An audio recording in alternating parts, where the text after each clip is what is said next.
Every team trains hard. Every team prepares to win. But when U.S. Army soldiers take the field, it's best if the other guys don't bother showing up.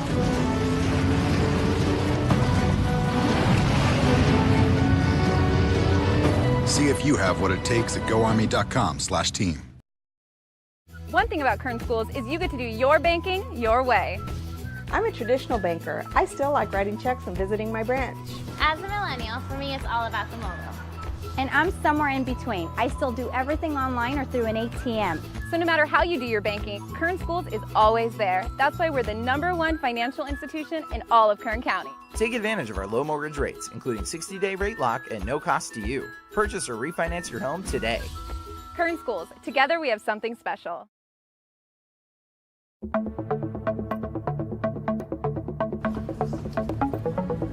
We're learning a lot about how mobile apps are made, the programming and coding that goes into it, along with the time and effort. Along with that is also the entrepreneurship of the class, learning how to run our own business.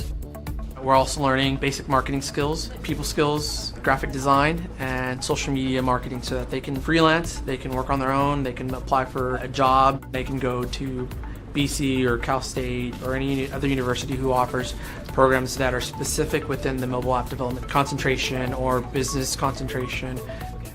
With my future and career, I do plan on being somewhat of an entrepreneur, owning my own business, sort of a clothing brand line. And so this will definitely help me out with possibly an app for my company, and the entrepreneur part helping me be able to run my business as smoothly as I can make it go.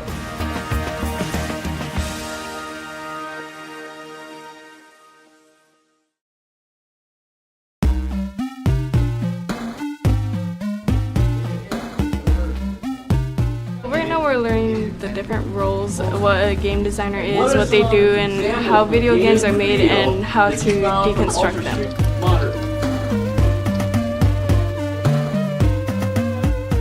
We're also going to be teaching the hard skills, which includes learning the Unreal Engine. What the Unreal Engine is it's a game development tool that students will be able to use to make their very own video games. And this is something that actually industry professionals use every day to make some of the top-selling games. They're all the same size.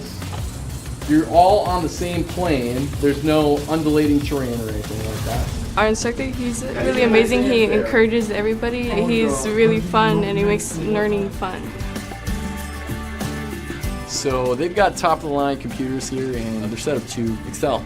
I would be surprised if other students their age coming out of high school would have anywhere near the level of expertise that these guys are going to have.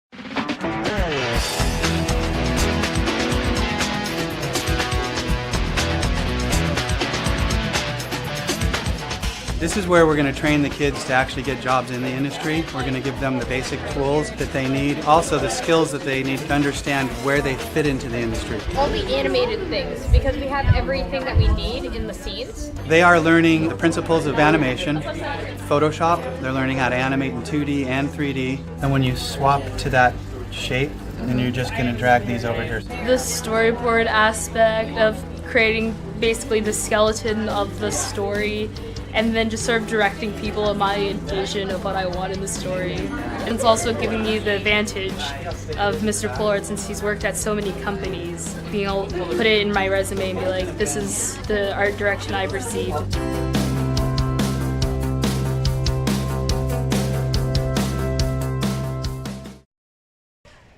Well, good evening, everybody, and welcome to the Kern High Network. We're live at Scotland Yard right now. My name is Kyle Wiley, and I'm here with the much-esteemed, legendary Rick Van Horn, graduate Bakersfield High School class of 1979. Correct. See, I got it right there. Got it. Welcome, everybody. We got a big game tonight. We have the Highland Scots that will be hosting the Golden Valley Bulldogs. And if you haven't been paying attention to football on the local scene right now, this is a big game with some key players on both sides of the ball. Let's start with the Golden Valley Bulldogs. Rick, what can you tell us about the Golden Valley Bulldogs so far? Well, you know, they're 2-1 on the season, but they've probably got the most exciting player in town with this Carl Jones, 6'1", 190-pound junior, playing quarterback this year. I don't know if that's his position at the next level. He might be a DB, might be a receiver, but this kid is a playmaker. Scored counted for 9 touchdowns on the season. He's ran for 4 and threw for another 5. So I'm excited to see him in action. You know, we're very fortunate to watch him at the scrimmage, and he was talk about a guy making dynamic plays, and he was kind of thrown into the quarterback position at that scrimmage, and to see his growth. And like you said, every time he touches the ball, something's bound to happen. I think he had an 80-yard interception return or kick return against Centennial earlier in the season. Definitely exciting to watch. He also has got the weapon. Number 7, Victor Lopez, out there is one of his receivers that is very effective for them. They got Bravo, who's one of his weapons as well on the offensive side of the ball, that definitely is a playmaker. And then also on the defensive side of the ball at Golden Valley, we have number 48, Roberto Enriquez, known as Tank, and you'll be hearing that all night. But Roberto Enriquez is definitely a guy. Coach Cervantes, who's the defensive coordinator, said he is the guy that we plan the whole defense around. So excited to look at. Now, you know more about this next team because you were at a very exciting game last week. The Highland Scots, who took on a tough East High team and beat them 15-7 in kind of an instant classic game. What can you tell us about the Highland Scots? Well, last week they played their defense really stepped up and really contained a good East High football team. They did just enough on offense to get the job done, but it was their defense that really made the key plays all night long. Absolutely. Well, it looks like the band is getting in formation right now, and as we always do, we always want to take the time. We're going to get muted right now so we can honor our country and the national anthem, and we're going to go mute for right now.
And once again, the Highland Band did a very excellent job playing the national anthem right there. You talked about the Highland defense right before the national anthem came out, kind of led by Joshua Ubetha, who made a big play, had a big safety last week against East High that put some points on the board. But Isidro Reyes, who was the Tony's Pizza player of the game, played a really solid, and Highland's known for being up front. I actually talked with Coach Smith at Golden Valley, and he said his biggest concern was how aggressive Highland played on defense, and that's what he's going to look to kind of see what he can do. The chess match begins with that.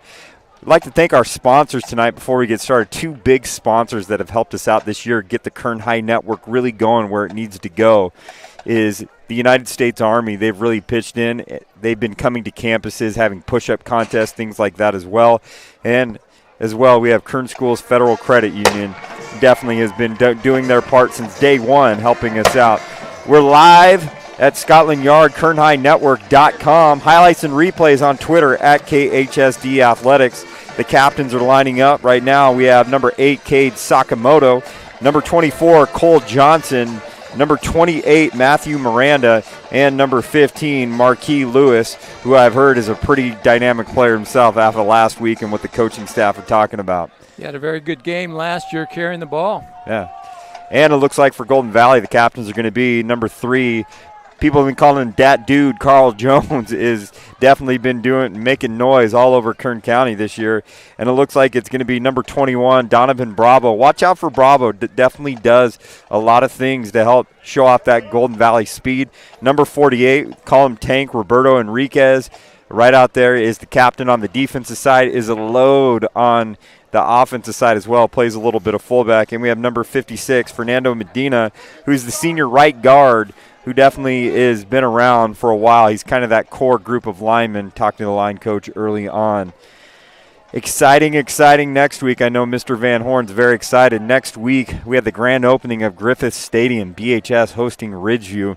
And I know we want to focus on this game, but it's got to mean something to you, kind of seeing the renovations as being a former driller quarterback. What does that mean to you next week a little bit? Well, it's kind of captains for the Golden Valley Bulldogs, number 3. I don't know how you call it, but talking to some of the old drillers, it's kind of we're happy, we're not happy. Yeah, you know what I mean? Yeah, the whole mixed emotions. Yeah, we have mixed emotions about this. The whole thing at the aura of Bakersfield High was that stadium. Yeah. And now when you renovate it, and it's not the same. Yeah. As much as they want to say it is, it's different now. It's different. So it's tough when you got a stadium almost 100 years old, some much needed renovations, but you want to honor kind of the posterity before it and kind of all those legendary teams that have come through that kind of lore at Griffith Stadium.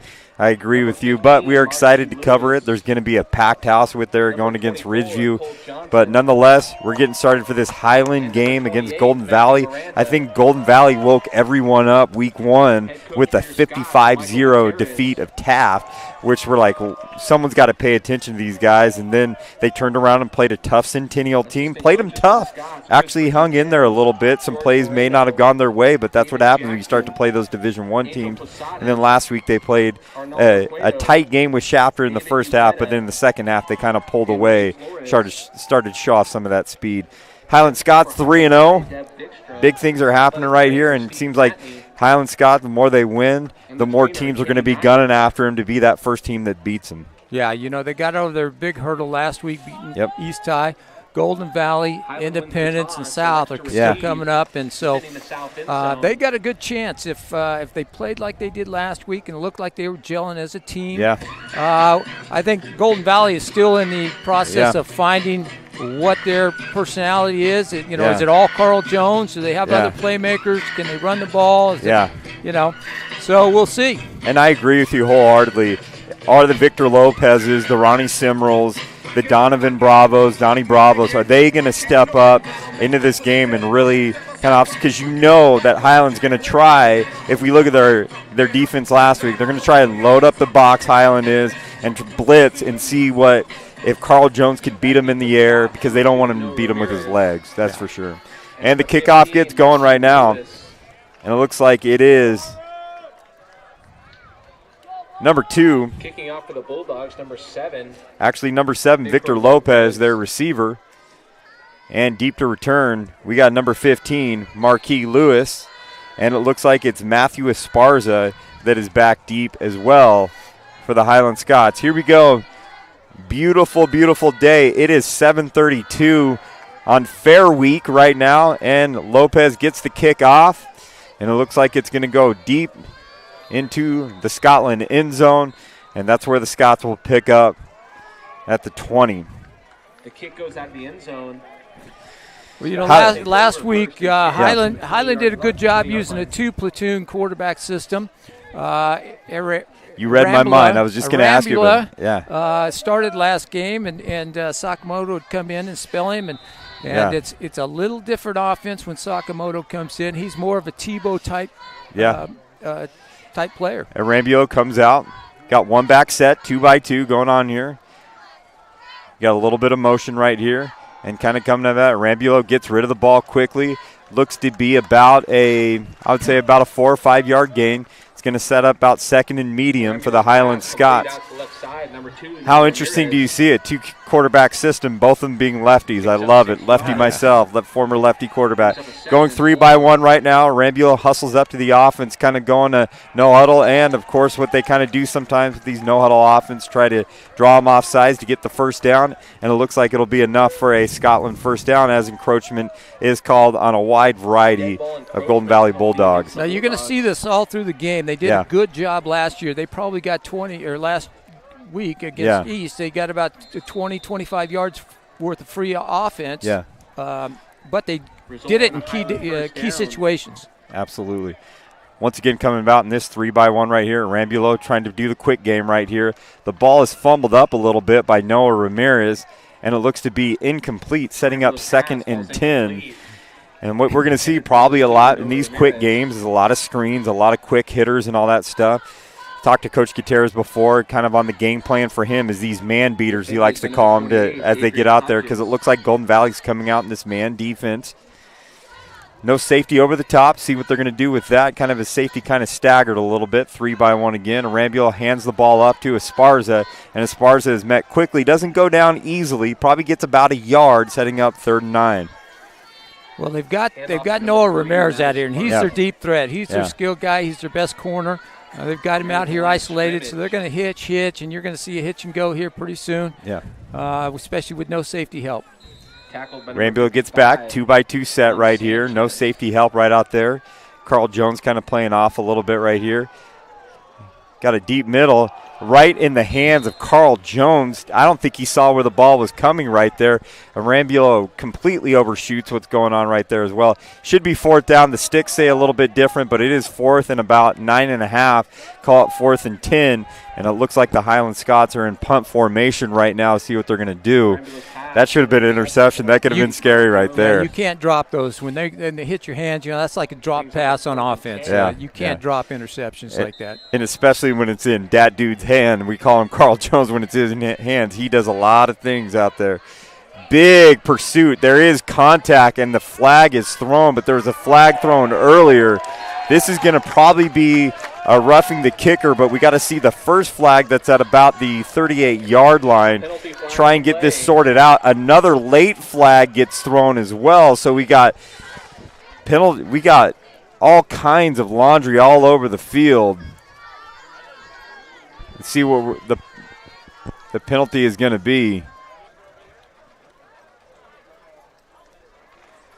So when they're bringing the house like that, Golden Valley probably saw something on film, like they think they can get out and block one. And it is going to be a personal foul, roughing the kicker, that is going to set up a first down for the Highland Scots. And those long penalties, especially on 4th down, have to drive a coach nuts. Results in a first down. Yeah, and Highland got those breaks last week against East High, and already getting free yardage. That is key. Golden Valley did a good job stopping them on that first series. So here comes Highland back again. We got a Rambulo under center. Number 11, Nick Solis, goes in motion and trying to do a wheel out of there, and wow, number 15, Marquis Lewis. The ball was in his hands, and that was 6 right there. You got to make big-time plays. We're still early in the first quarter. But could that come back to haunt him? Good call by Highland. They checked to it. Highland went in motion. They checked to a cover 3, so that the corner here got sucked in going with a slant, and they ran the wheel with the running back. It was wide open. Yeah. So in their 2 quarterback set that Coach Van Horn talked about earlier, here comes Sakamoto, his chance. Looks like they got 4 receivers to the right. Guys were kind of figuring out where they're going to go. Kind of a quarterback design draw right there. Gets about 2 yards. It looks like it's going to be 3rd and 8. It should be 6-0 right now. I just want to say that. It could be 6-6. Well, I mean, it could be 7-7. Carl Jones gets this interception, and he had some space to deal with it. Sakamoto in under center. Kind of interesting approach. Rambulo goes in the gun. Sakamoto kind of going under center right now. We got 3rd and 8. Actually, he takes a step back, trying to figure out what he's going to do, getting the play from Coach Gutierrez.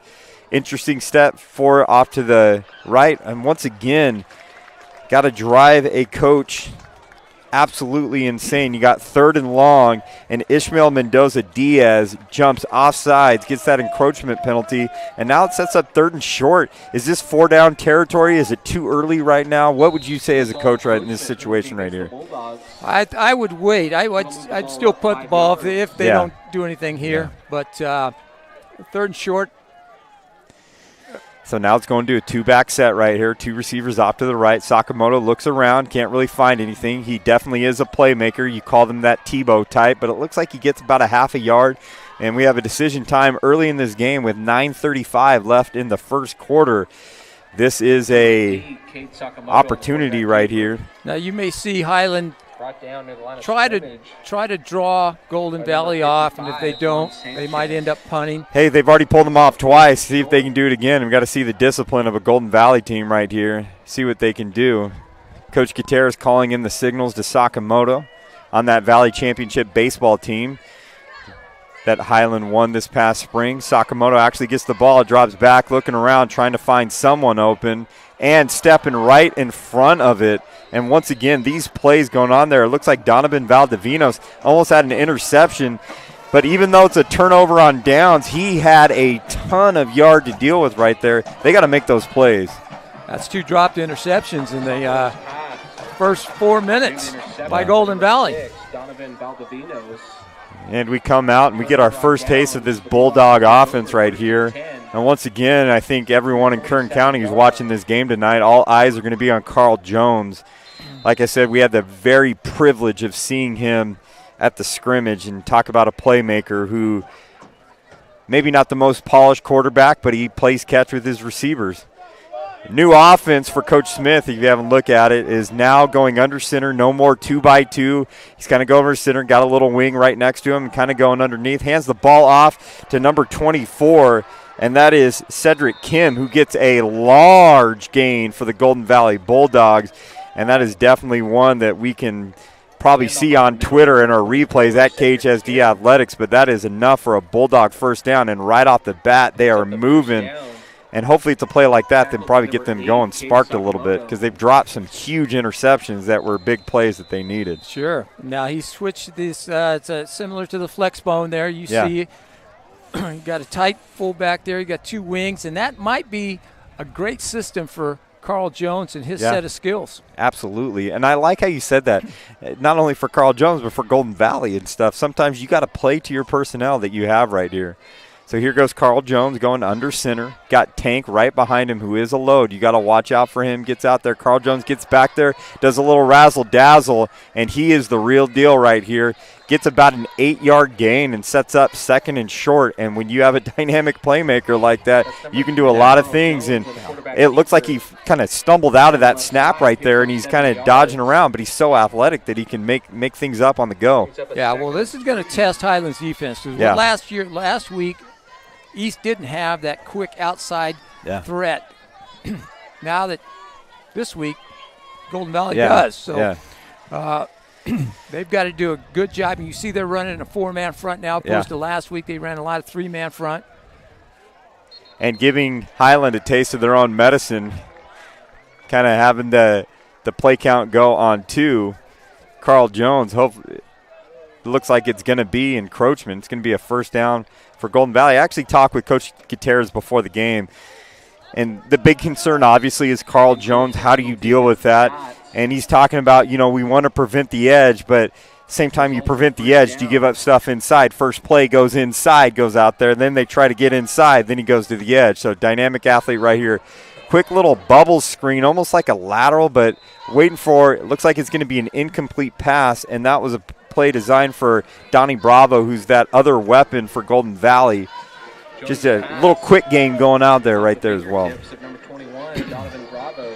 I think you're seeing a lot of teams, Independence is running the flex bone. They've got similar athletes to Golden Valley. They've got a lot more speed than a Highland or an East. Yeah. And so that, with those types of teams that don't have the big linemen.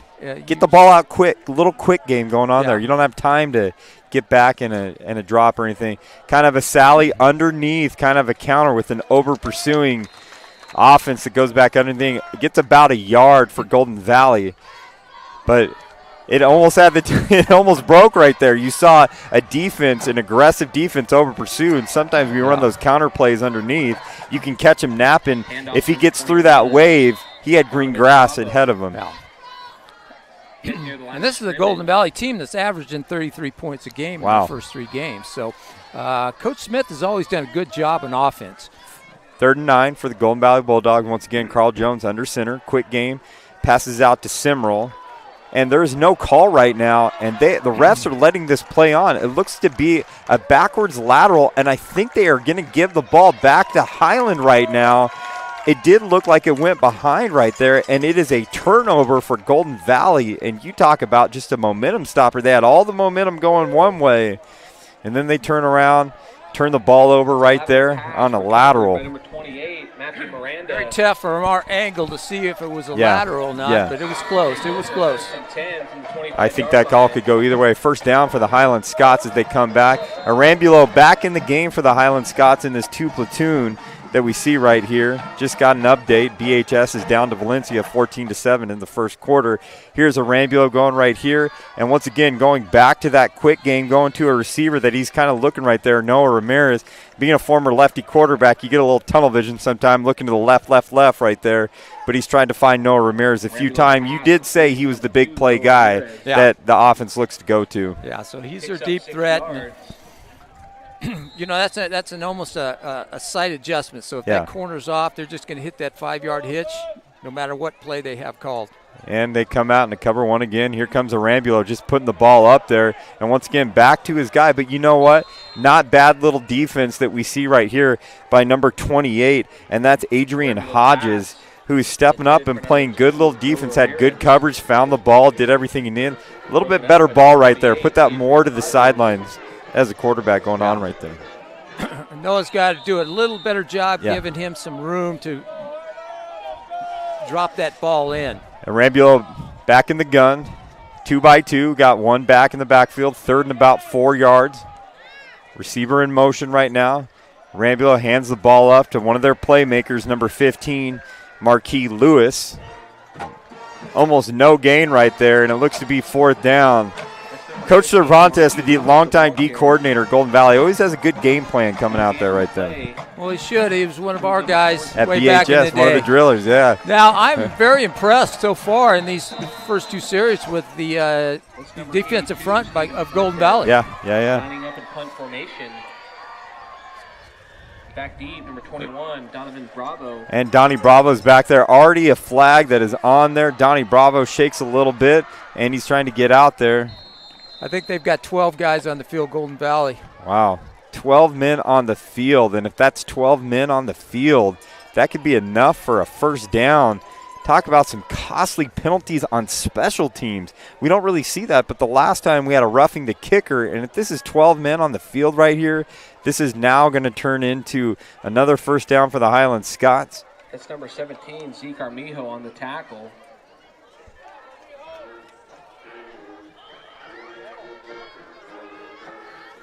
So there's much discussion that's going on right here.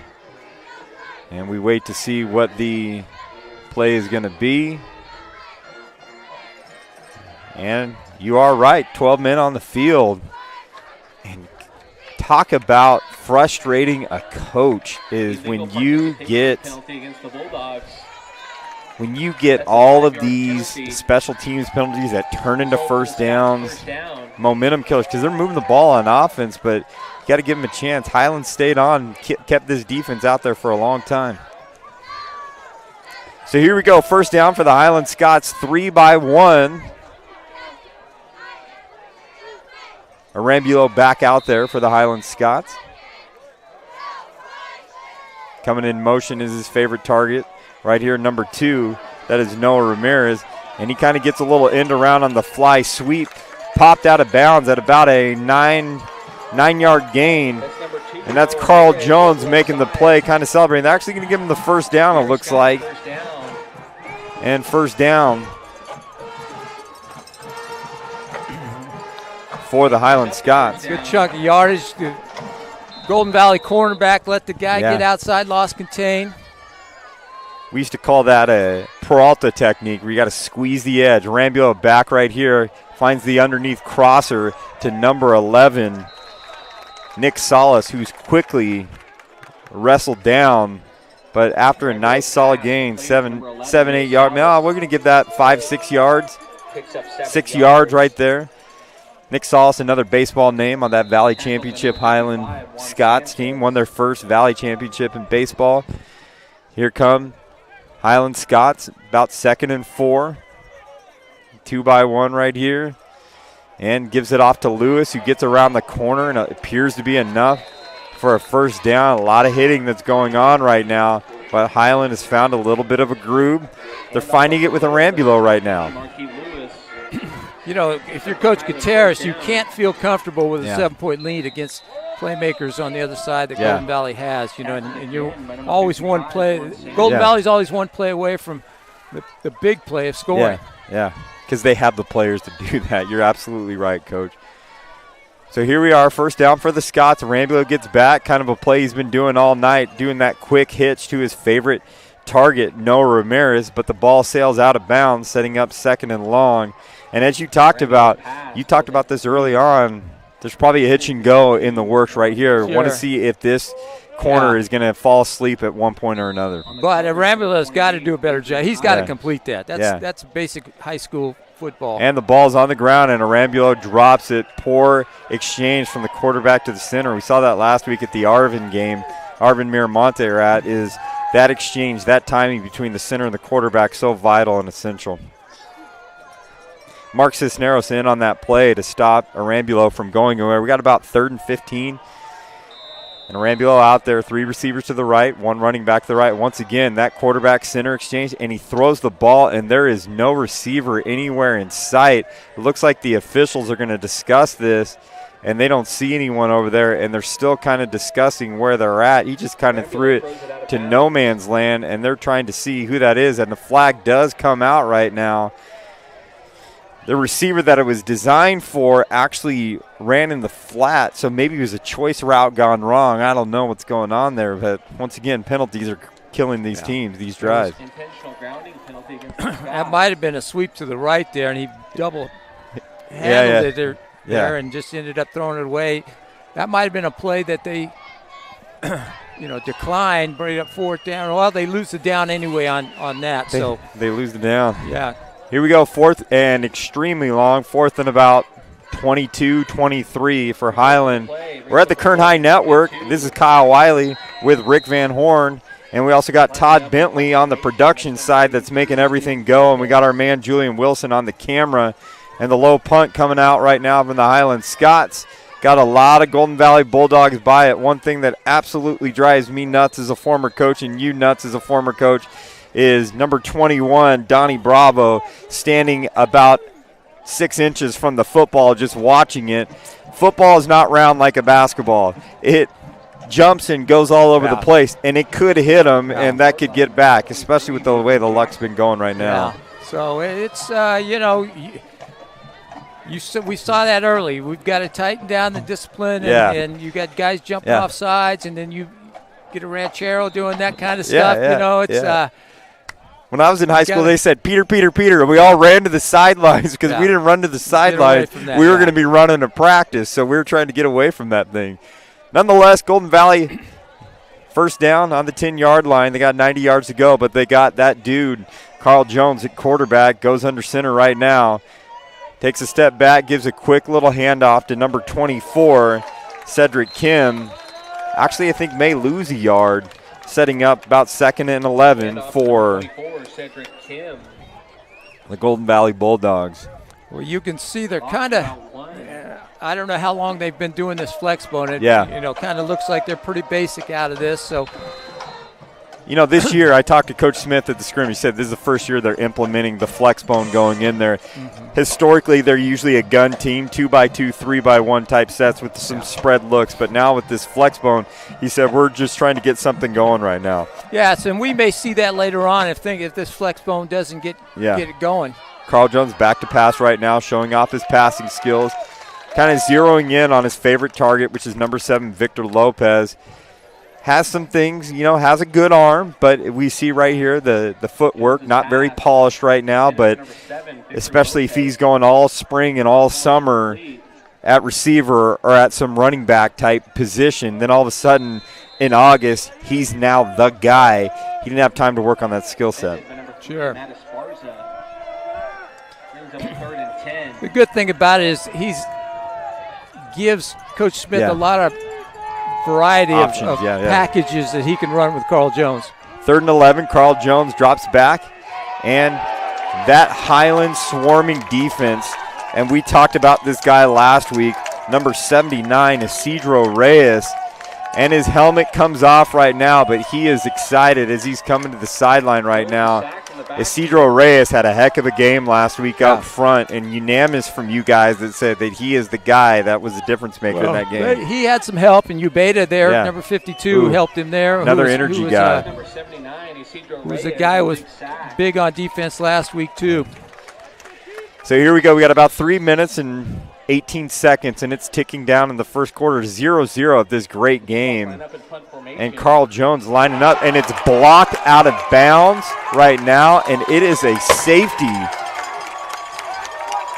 A safety that we rarely see in high school sports, blocked out of bounds. 2 weeks in a row, Highland Scots have 2 safeties.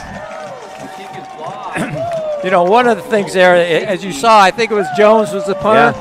Yeah, he's lined up. He needed to get back deeper, a little bit. I think they, down the goal line, you got to tighten down those splits on that punt team. Yeah. Because,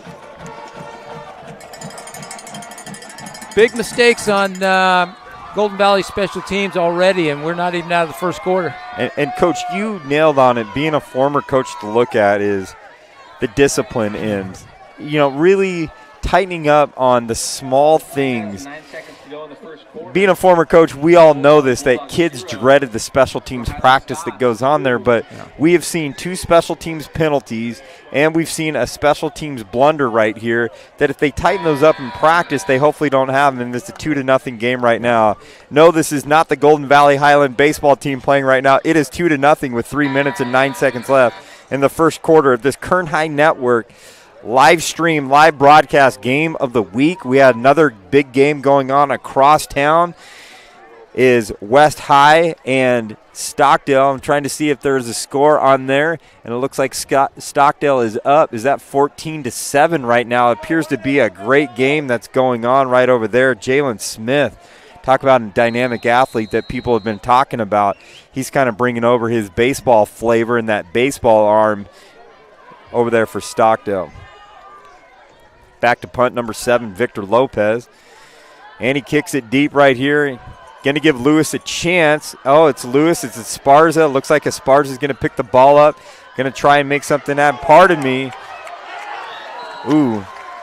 It's actually number 2, Noah Ramirez, their dynamic playmaker, is making the play right there as well. So the kick is fielded by number 2, Noah Ramirez. Thought so far, Coach Van Horn. Well, 25-yard line. It's Highland finally got a little drive together that last time. It looks like Coach Gutierrez kind of came out and was trying a few things, threw the ball a lot more than he did last week. Yeah. Maybe he saw something in this Golden Valley, a lot of man coverage, no free safety, no middle help. So staying with the Rambulo, we got first down on about the 25-yard line for the Highland Scots. Gives it off to Lewis, and what a decent little run there here, a little razzle-dazzle. However, there is a penalty thrown. Probably is going to be a holding on number 2, Noah Ramirez. Kind of a block in the back, and I think Noah Ramirez knows it. He's kind of walking away. And once again, penalties are drive killers right here, and that's going to push him back to kind of second it in a little bit longer. Looks like they want to get Marquise Lewis going. Yeah. Now that they've kind of tried the 4 hitch passes they ran. They threw 2 deep already to Noah. Yeah. So now it's time to. Well, they tried to get him early. They tried to get Lewis going earlier, but he dropped that swing pass almost for a touchdown right here. So we have first and about 15 yards. 3-by-1 set coming out here. Rambulo gets back, drops back, and looking around, going to go to his favorite target. Underthrows him, kind of a ball doesn't even give his receiver a chance. That's number 2. Noah Ramirez is defended by Donovan Valdivinos, who's played a pretty decent game tonight. He's been around the ball a little bit. One of the things drives me crazy, throwing the hitch or throwing you're throwing the fade or the go route. You're on the hash. You're throwing it to the hash. You know, the receiver's right on the sideline, gives the quarterback no room. Yeah, absolutely. For air. Got about 3-by-1 right here, a little bit of dyna back right here. Arambulo is looking to that same side every time, actually puts up a decent ball, and he managed to walk the tightrope right there, and it is a first down. Noah Ramirez, and there is no mistake who Arambulo is going to tonight as his primary receiver. And it doesn't matter. You said it right. This is frustrating. As former quarterbacks, and we look at this, going to the short side of the ball, and we got all this open space to throw the ball around. But what does that tell you? Guess who's on the wide side of the field? Carl Jones. They're probably staying away from him. Rambulo with the pitch to Lewis, and that is Carl Jones making plays in the backfield, holding on, and Lewis is fighting. But Carl Jones is showing off his athletic ability, and that is a big loss. And you said it in the broadcast, probably not going to be a quarterback, probably not going to be a receiver, probably going to be a DB, and he's showing off some of those skills right there. Yeah, talking to people around town, you know, he's got D1 talent, you know, on the field. Now there's 2 parts to that. You got to get it done in the classroom too, but you know, he could be a corner at that next level, but with his height at 6'1", he could be a safety. Injury on the field. Well, looks like there's an injury on the field. Let's go ahead and take a little commercial break. We're going to show some of our sponsors. And that is, Todd's going to do that. We'll be right back on the Kern High Network. Every team trains hard. Every team prepares to win. But when U.S. Army soldiers take the field, it's best if the other guys don't bother showing up.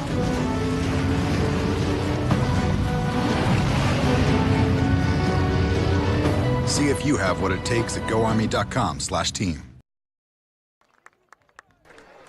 And welcome back, everybody. Looks like Marquis Lewis is going to walk out on his own right now.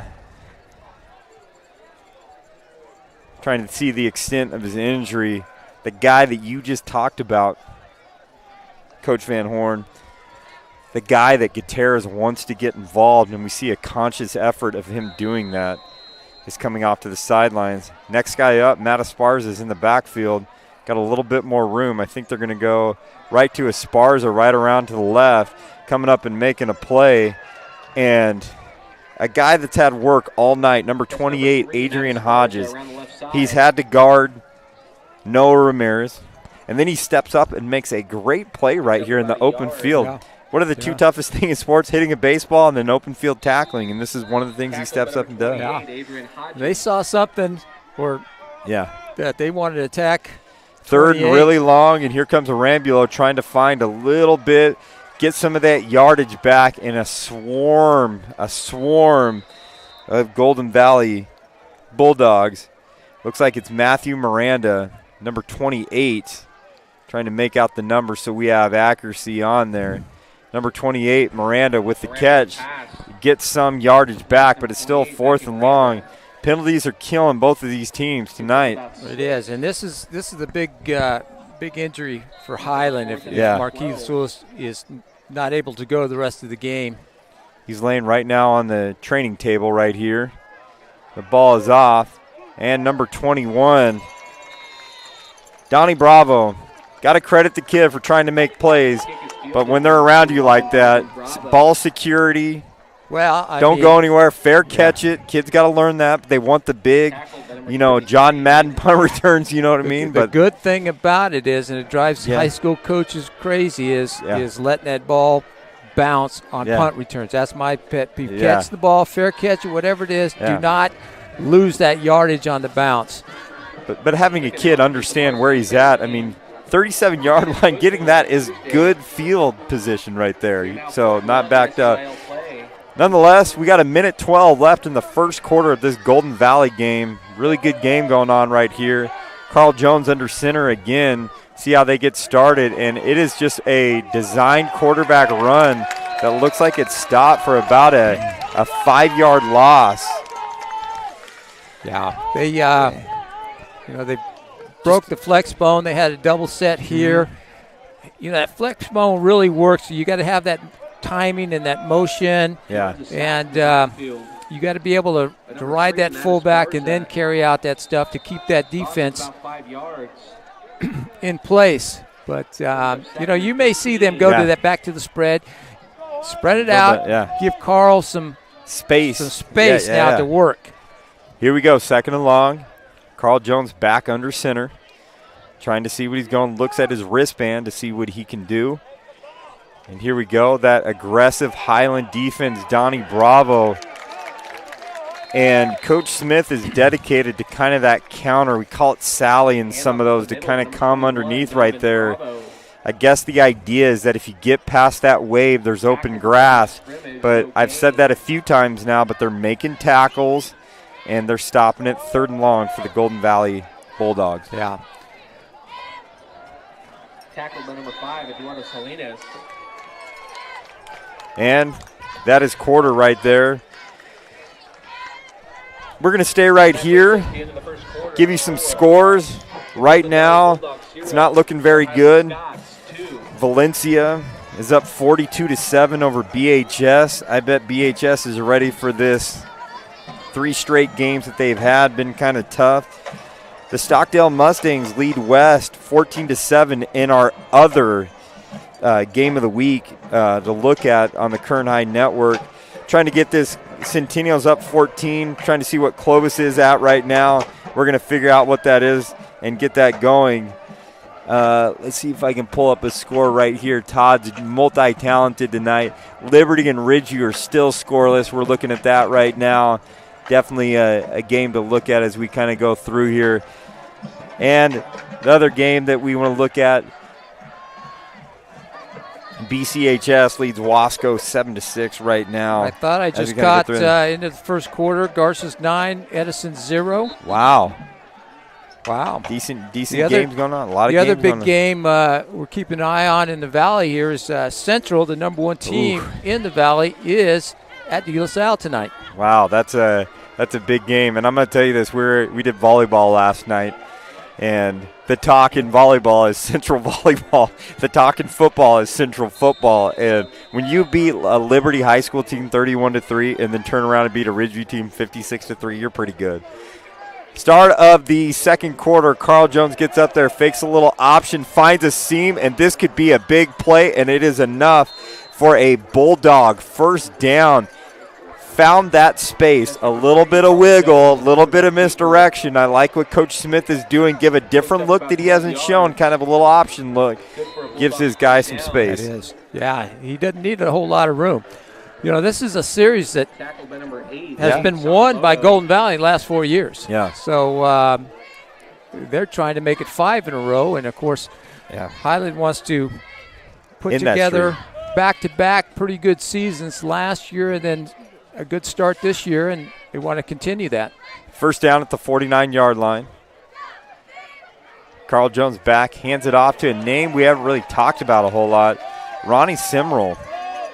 Didn't get a lot of touches in that first quarter, but we see him coming back. He definitely is a playmaker. We saw him in the scrimmage. He's a guy that can do some things out there. Ronnie Simrell. 2nd and long. Talked to Coach Smith a little bit. He definitely wants to showcase. He knows he's got a special talent in Carl Jones, and he said he's as good as teammate as he is a player on the field, and that's just great things to hear right there. So here we go. Carl Jones under center, and it looks like that right tackle. Penalties. End up killing drives. go from second and long to second and even longer, and then you have to get a little bit further in that playbook. Definitely does drive coaches crazy when you have those penalties that up after a while. Well, you hate to chase the chains. That's what they're doing, and you want to always stay ahead of the chains. Yeah. Penalties will make you chase the chains.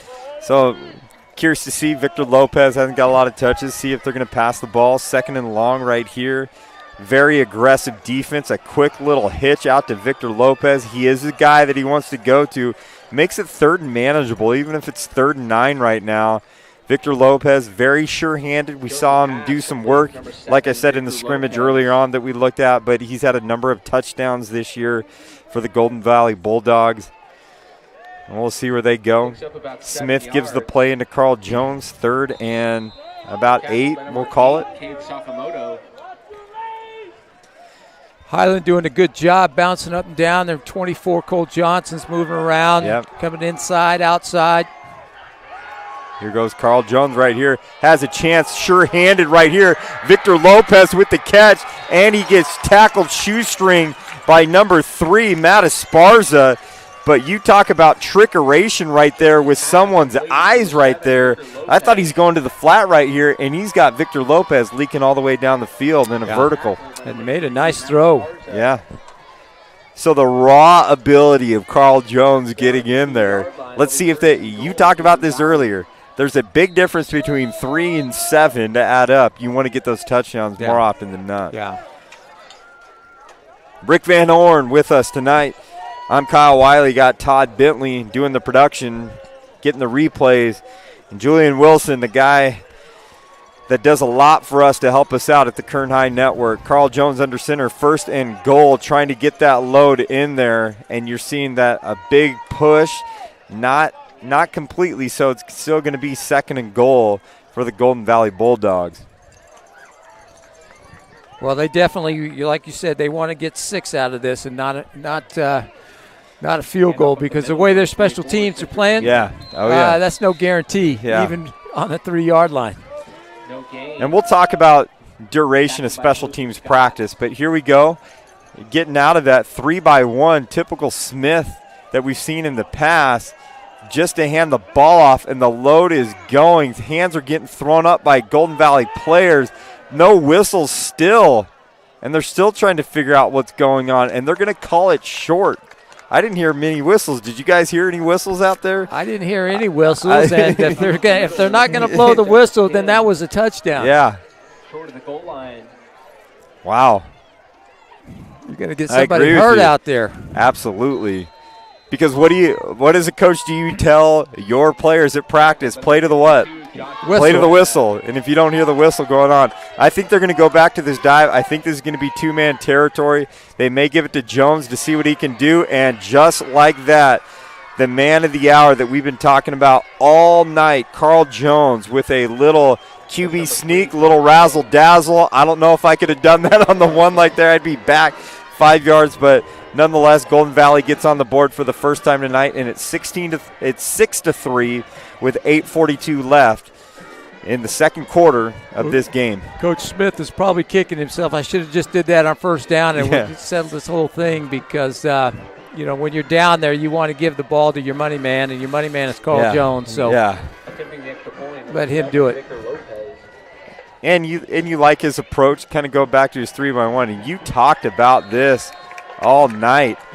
Special teams for Golden Valley is their thorn in their side right now, and it's 6-2 that we see, and the extra point is no good. And these points add up after a while, especially if your special teams aren't very good. Got to figure out a way that you can make those consistently. One thing I will tell you, number 15, Marquis Lewis of the Highland Scots, has his helmet back on. Looks like he's going to play. Valencia up big over the Drillers, 56-7 at half. Ooh. A pick 6 and 2 return fumbles for touchdowns for Valencia. Yeah. Talked with Coach Gola this week. He said Valencia, he had a tough one against Chaminade last week. He said Valencia is just as good, and I think they're proving it right now. I think he's ready for that homecoming to be back in their own stadium, do all that stuff. And this is 2 weeks in a row they're going to have a running clock. So this makes 3 out of the last 4 games that they've had running clocks. Yeah, it's tough. But he's done a good job over there. 6 Valley championships over there, 1 state championship. Coach Gola getting out there, doing his thing out there. Nonetheless, Golden Valley is kicking off. And we got Salas and we got Noah Ramirez back there. The ball goes out of bounds. We're going to start on the 20 for the Highland Scots. They've only had 1 series that we've seen of Cade Sakamoto, and he's standing by, but he's played a lot of defense, Cade Sakamoto has. But it looks like they're going to go back with the Rambulo. He's kind of had that hot hand. I'm like you, Coach Van Horn.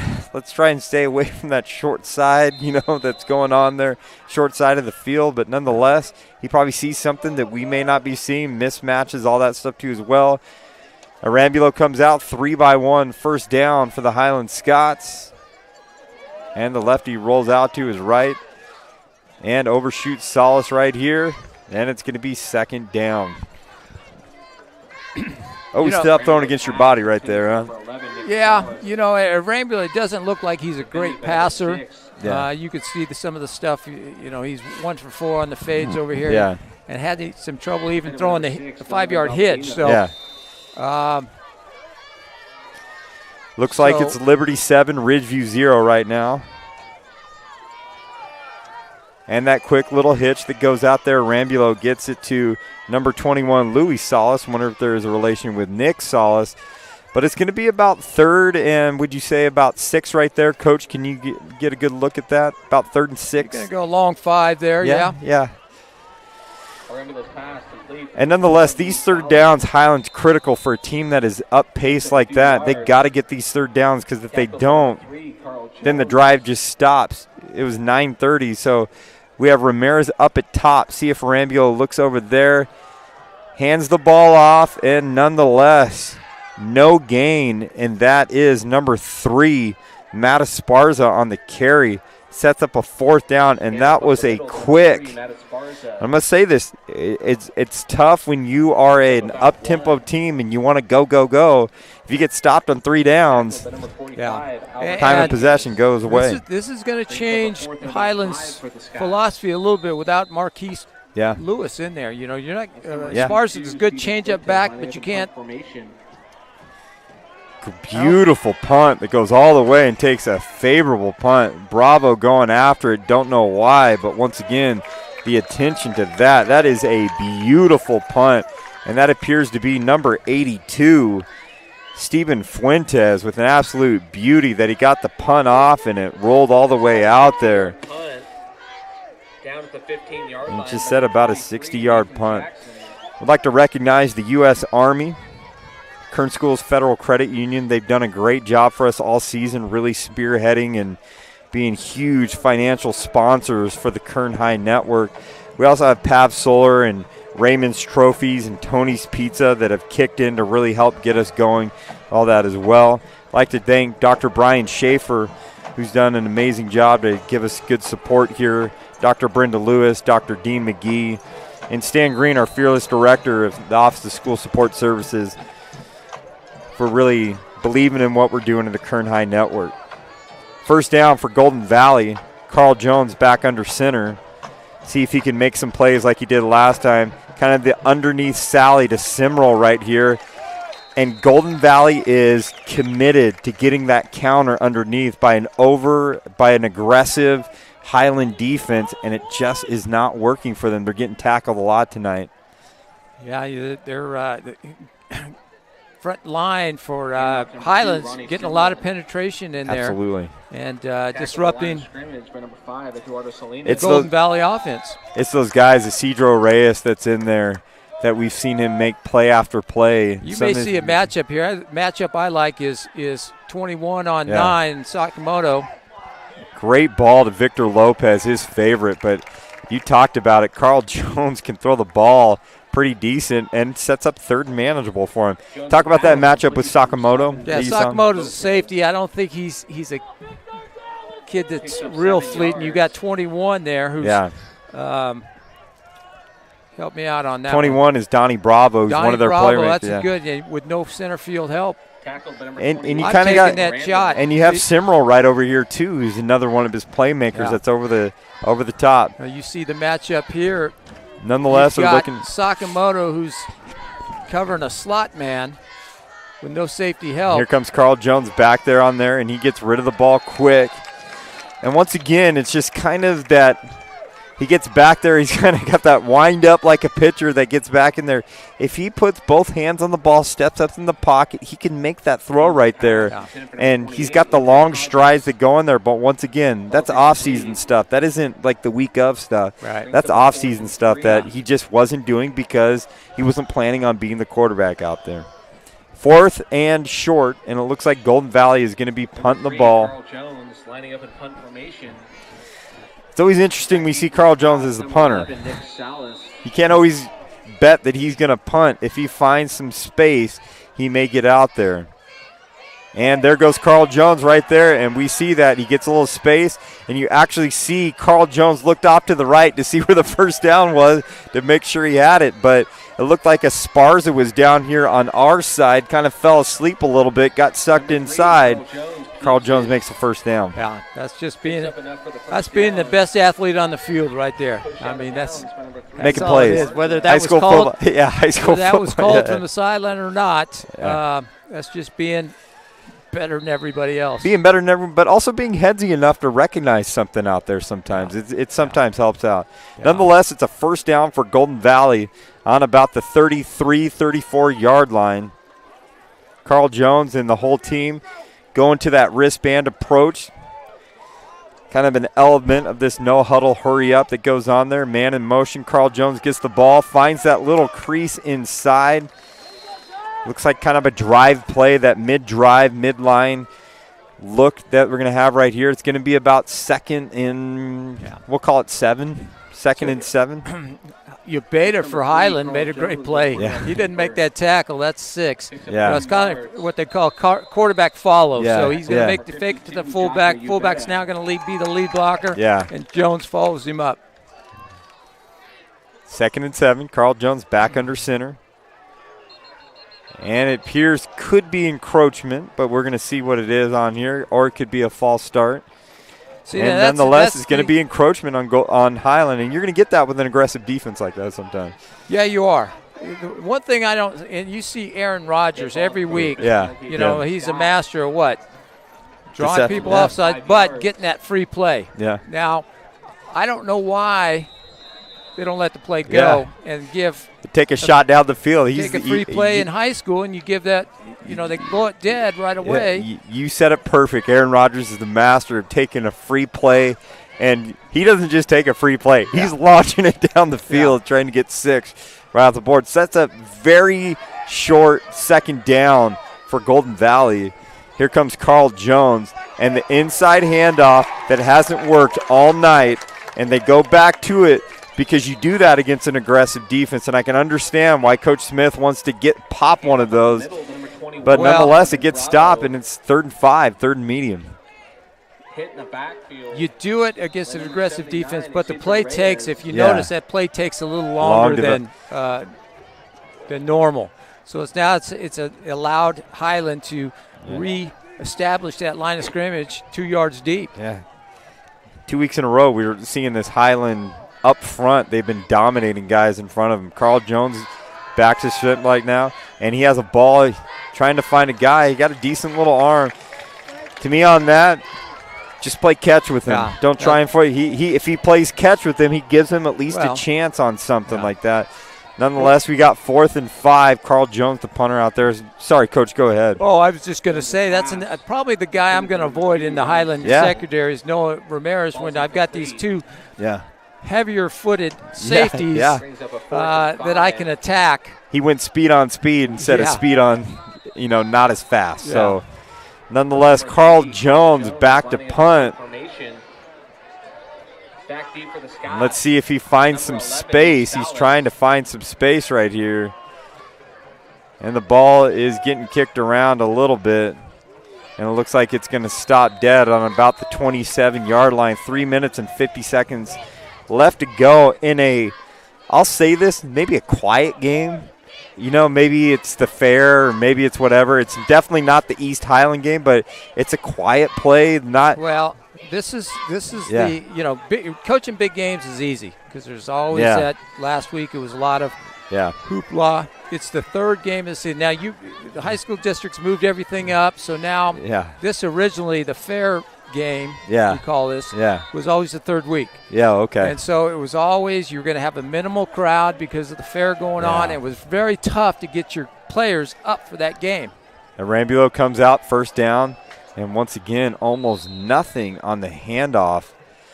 And I believe it's Esparza that's out there on the carry, and he gets next to nothing on that. I mean, he hit it on there. I mean, what's interesting, we thought this was going to be a high-energy game, so we saw the Scots pipe core lead the team out.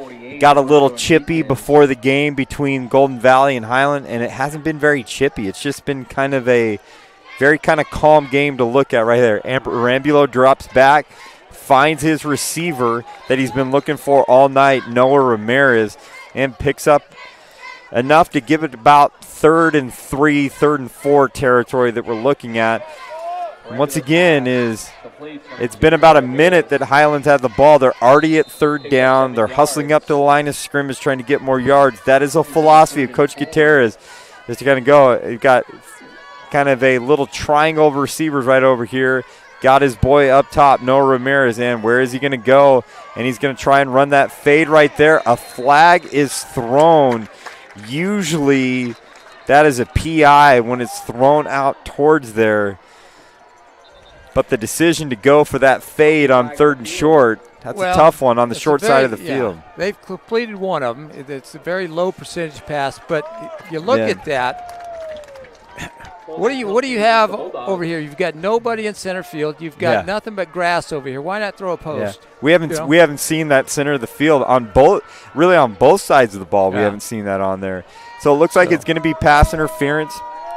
Highland first down, 2 minutes, 41 seconds left in the second quarter. The other thing is Coach Gutierrez is he said we haven't seen a double move yet out of Highland yet. And I think when you get a team that's been jumping off sides, has some issues, some little jumpy, keeping your head in the game issues. Double moves are why you are perfect to attack that. And you know they're in his back pocket right there that he's going to use.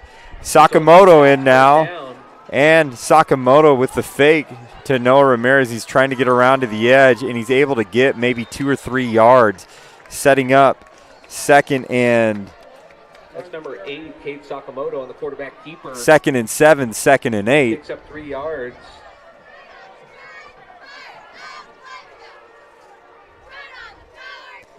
And here we go.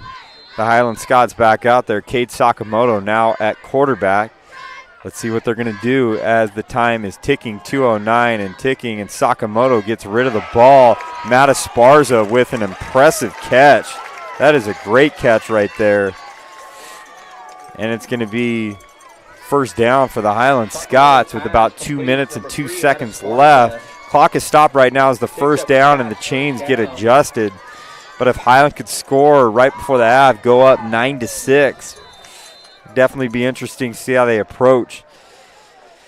Sakamoto gets the play in. He's looking around, trying to get set. First down, ball snapped right after him. Gets it there, design play action right off the bat. Going back to Esparza. Appears to be like a 1, maybe 2 yard gain that goes on there. Actually, that's Nick Salas right there. Sakamoto's pass. And it looks like it's going to be a timeout right now. Nick Salas. So what are you saying at halftime, Coach Van Horn? Either one of these teams. Well, Highland's just got to get consistent offense on offense. And, Golden Valley's just got to eliminate mistakes. Offsides, just mental mistakes that they're making. And so the guy that can adjust and correct the fast is going to win this game. It's going to be a tight ball game, and you can't, you're going to go through and see what's working, what's stopping Carl Jones, and what's not. And if you're Golden Valley, you're going to try and figure out. you called that quarterback follow. That in between the tackles with Carl Jones has been working pretty good, and I think they're going to try and exploit in between the tackles because they've tried to get beyond. They know Highland's concerted about protecting that edge, and so they're getting up in there. And maybe you start to pass the ball a little bit more with Carl Jones. He shows some flashes of some good throws, But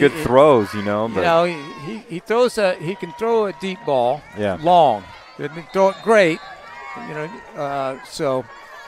Arambulo back in. There goes Solis in motion right now for the Highland Scots. Arambulo looking around, but he is immediately brought down with the big-time sack by Juan Sanchez, number 55. And there is a flag that is thrown. Trying to figure out what that is. It appears to be unsportsmanlike on Golden Valley after making a big play. Don't know if there was language that was used or anything like that. Maybe it was celebration, maybe it was something, but nonetheless, it appears that there is an unsportsmanlike penalty that is being called. And we'll see how the refs assess this penalty, where it's going to be at. But you talk about a big play that's a huge loss to now a manageable second down for the Highland Scots, and that's exactly what they want to have.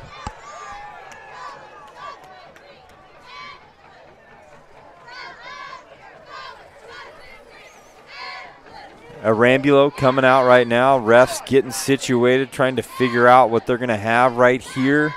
Minute 29 left in the first half. They're going to make it like 2nd and 3, 4, kind of in that area right there. Keep an eye on 28 here, slipping down the seam there. Solis in motion yet again. And you called it, Coach. That crosser wide open to number 28, Matthew Miranda, and the drop. And you called it with your O right there, but I like your play calling to look at it. There's stuff that's open across the middle, and I like that crossing concept. Yeah, I think it's kind of a read route, but what happens is they send him in motion, and the Golden Valley secondary bumps down, but when they bump down, now Carl Jones lined up over him, so what turned out to be a seam route, he cut it off and ran a drag. 4th and 4 right now. Thought it was 3rd and 4, but now it's 4th and 4, and Rambulo going for it. And that seam going in there. And Ramirez with some tough yards right there. And I like this Noah Ramirez. Definitely tough. Sticks his nose in there. Minute 14 left to go. The chains are moving. And when the chains get set, then the clock will get going. Highland's got 2 timeouts, so they've got plenty of time. And it appears that Mike Gutierrez is going to use one of those timeouts. No, it looks like actually, it's going to be Golden Valley. Timeout Bulldogs. I can hear Coach Cervantes yelling, "Get over here right now." He wants to get his defense lined up in the right direction of what they have to do. Such a great night. The score of this other game, what a game that's going on. Stockdale 21, West High 13. Looks like it's a barn burner over there. Got Vance Palm and Coach Cornford and Kevin Willie on the camera. And you got Antonio Garcia running the production side. Man, what a game. 21-13 game here, 6-2. We had a lot of close games that have been going on. We had that epic game at Liberty and Clovis West to start off in week 1 was a very tight game. And the next week we had the sun Frontier, out, the Frontier Ridgeview game. Ooh, and that Frontier team 4-0 to start out. Rambulo getting out there on first down, delivers a ball to his favorite target, Noah Ramirez, and he is trying to find some space and gets out of bounds with a great play.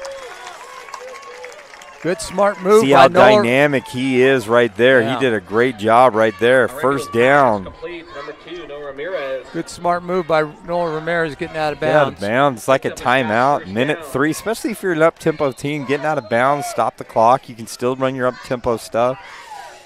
But we get it right here. Rambulo with the little kind of shovel pass that gets right out there. That's number 24, Cole Johnson, trying to get him involved. We haven't really mentioned his name. He's on defense doing some things, but trying to get out here on offense. Appears to be about second and medium, or we'll call it second and 6 that's going on right there. Let's see if the Highland Scots can score right here. 40 seconds that ticking down. Still has a timeout that he can use. Arambulo gets out there looking for space. See if he's going to make a play happen. There goes Arambulo. Scramble drill right there.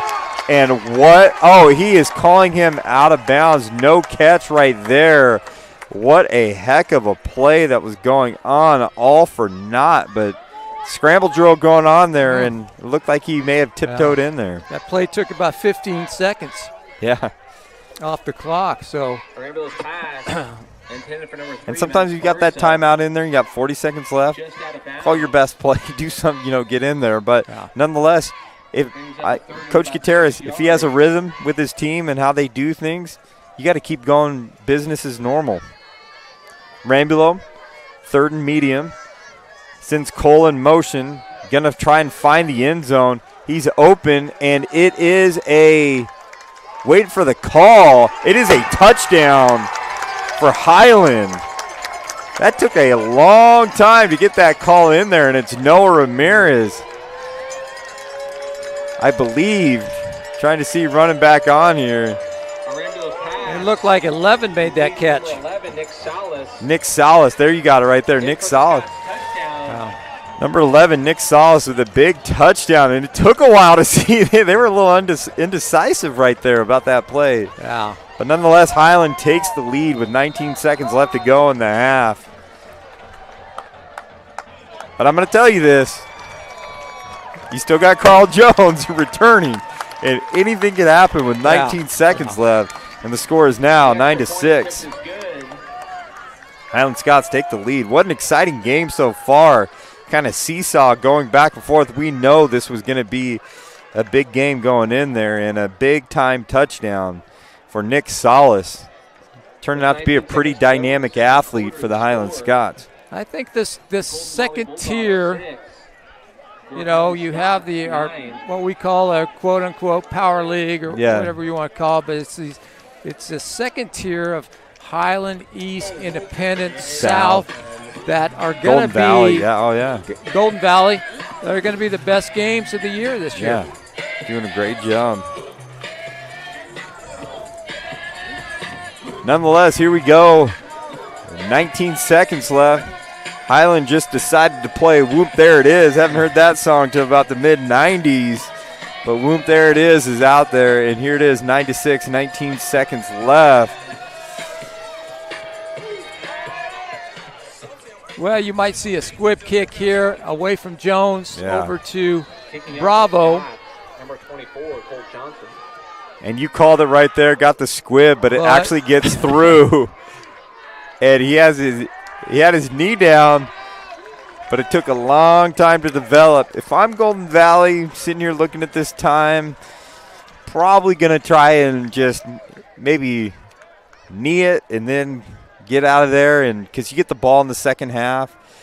So maybe see what happens in the second half as we kind of go through from there. We're on Kern High Network, KernHighNetwork.com, live broadcast, live streaming, doing this all year. We got 2 games a week that are going on. Very excited about the venture we have out there. Rick Van Horn is a friend. He's a mentor. He's a historian. He's a researcher. Has helped me out a lot of things in the Kern High Network. Forever appreciative of that as well.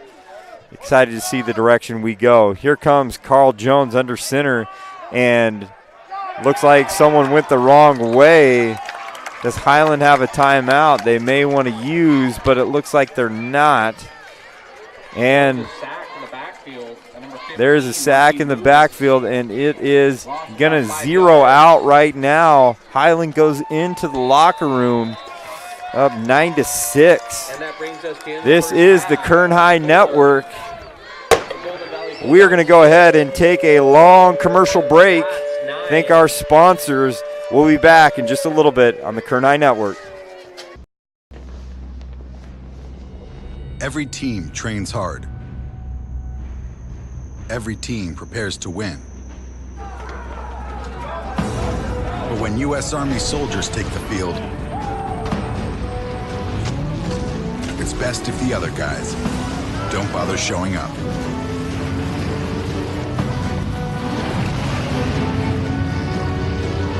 See if you have what it takes at goarmy.com/team. One thing about Kern Schools is you get to do your banking your way. I'm a traditional banker. I still like writing checks and visiting my branch. As a millennial, for me, it's all about the mobile. And I'm somewhere in between. I still do everything online or through an ATM. So no matter how you do your banking, Kern Schools is always there. That's why we're the #1 financial institution in all of Kern County. Take advantage of our low mortgage rates, including 60-day rate lock and no cost to you. Purchase or refinance your home today. Kern Schools, together we have something special.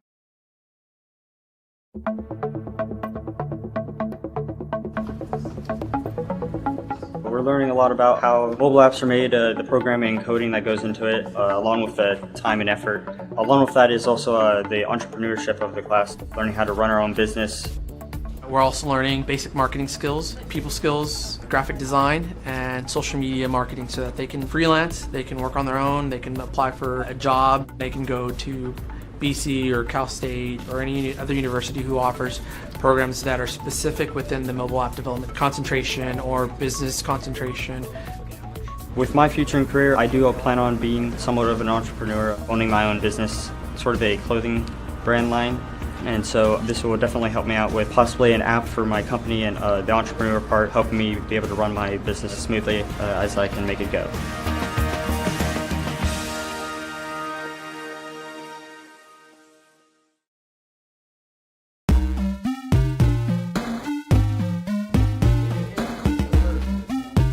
Right now we're learning the different roles, what a game designer is, what they do, and how video games are made and how to deconstruct them.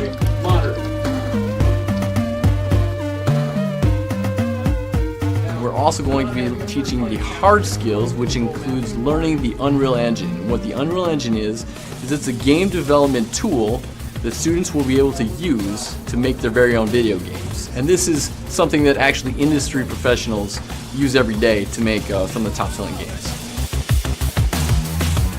They're all the same size. You're all on the same plane. There's no undulating terrain or anything like that. Our instructor, he's really amazing. He encourages everybody. He's really fun and he makes learning fun. So they've got top-of-the-line computers here and they're set up to excel. I would be surprised if other students their age coming out of high school would have anywhere near the level of expertise that these guys are going to have.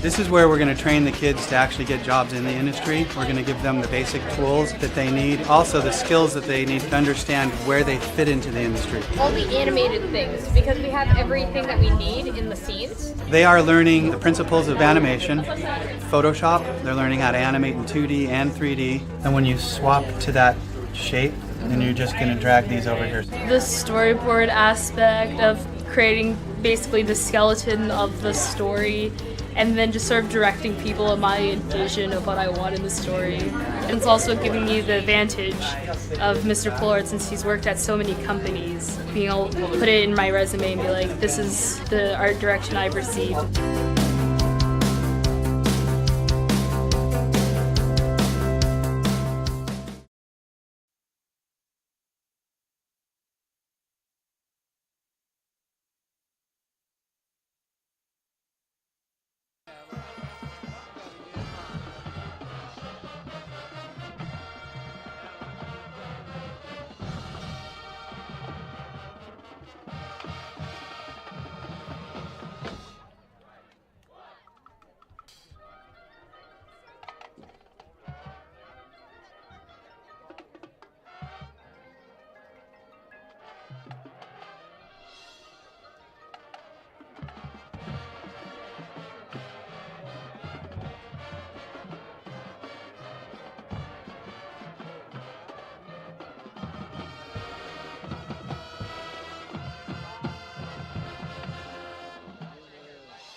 Quick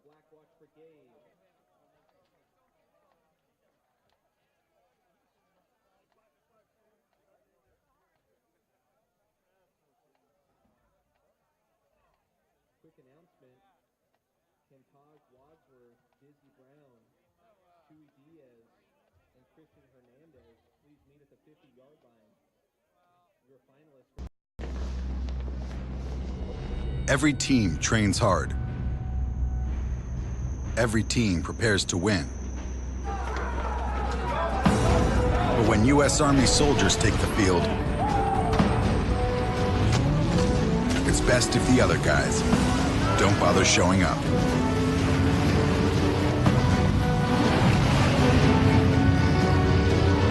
See if you have what it takes at goarmy.com/team.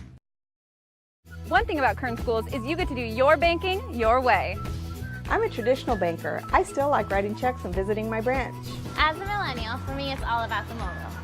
And I'm somewhere in between. I still do everything online or through an ATM. So no matter how you do your banking, Kern Schools is always there. That's why we're the #1 financial institution in all of Kern County. Take advantage of our low mortgage rates, including 60-day rate lock and no cost to you. Purchase or refinance your home today.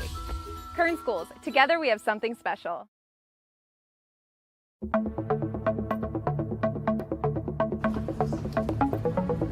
We're learning a lot about how mobile apps are made, the programming and coding that goes into it, along with the time and effort. Along with that is also the entrepreneurship of the class, learning how to run our own business. We're also learning basic marketing skills, people skills, graphic design, and social media marketing so that they can freelance, they can work on their own, they can apply for a job, they can go to BC or Cal State or any other university who offers programs that are specific within the mobile app development concentration or business concentration. With my future and career, I do plan on being somewhat of an entrepreneur, owning my own business, sort of a clothing brand line. And so this will definitely help me out with possibly an app for my company, and the entrepreneur part helping me be able to run my business smoothly as I can make it go.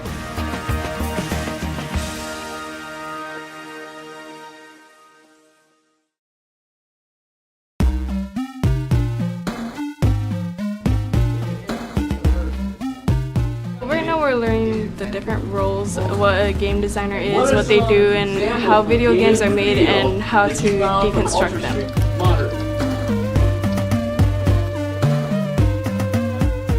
We're also going to be teaching the hard skills, which includes learning the Unreal Engine. What the Unreal Engine is it's a game development tool that students will be able to use to make their very own video games. And this is something that actually industry professionals use every day to make some of the top selling games.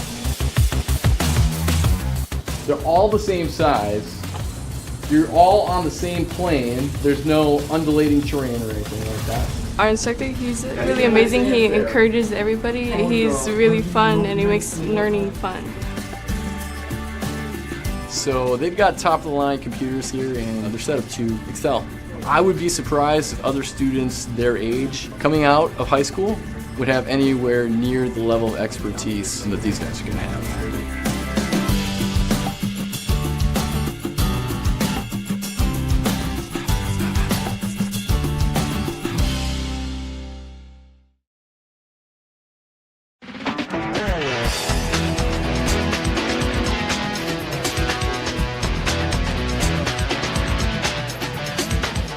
This is where we're going to train the kids to actually get jobs in the industry. We're going to give them the basic tools that they need, also the skills that they need to understand where they fit into the industry. All the animated things, because we have everything that we need in the scenes. They are learning the principles of animation, Photoshop. They're learning how to animate in 2D and 3D. And when you swap to that shape, then you're just going to drag these over here. The storyboard aspect of creating basically the skeleton of the story, and then just sort of directing people in my vision of what I want in the story. And it's also giving me the advantage of Mr. Pollard, since he's worked at so many companies, being able to put it in my resume and be like, this is the art direction I've received.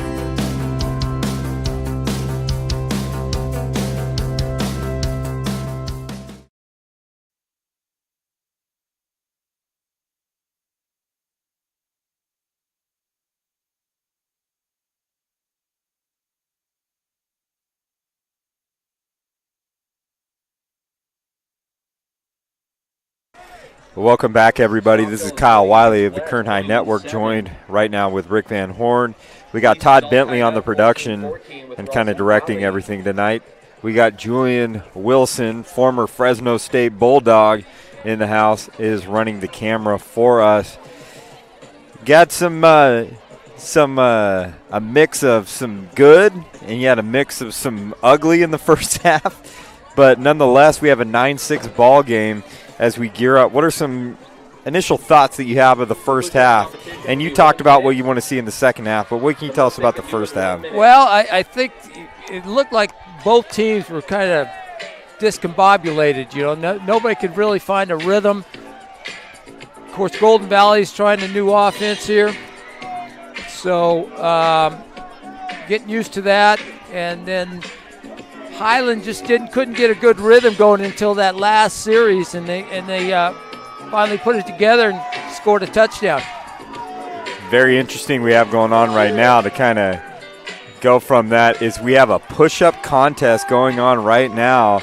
The U.S. Army has done an amazing job supporting what we do, and the push-up contest is going on. The U.S. Army comes out to each school site, and then they compete to see who the stronger team is, and you could see that those arms are starting to get to them. But back to this game that we've kind of been talking about. You talk about both sides. We've seen the good, the bad, the ugly. We've started to see Highland string some things together, and then a penalty. But they did score at the end of that, but it just seems like costly penalties, timely penalties are really getting to them. So yeah, it really hurt Golden Valley, offsides, special teams. Didn't have a good half. Golden Valley didn't have a good half, but they're only down by 3. We have some scores that are going on right now, and Todd's been bringing up.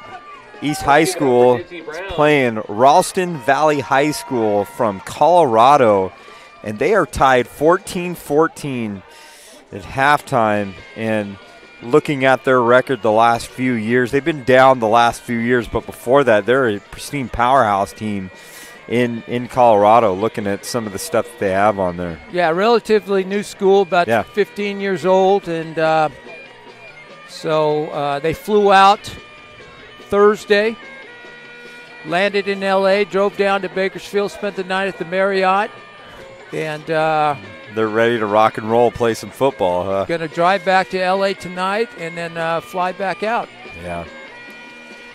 Stockdale leads West 21-13. Valencia all over BHS 56-6. Central Valley Christian is blanking Chavez right now 42-0. Edison over Garces 17-12. Tight game, Liberty and Ridgeview. Liberty up 14-7 in that week 2 game that's now at this bye week that we see right here.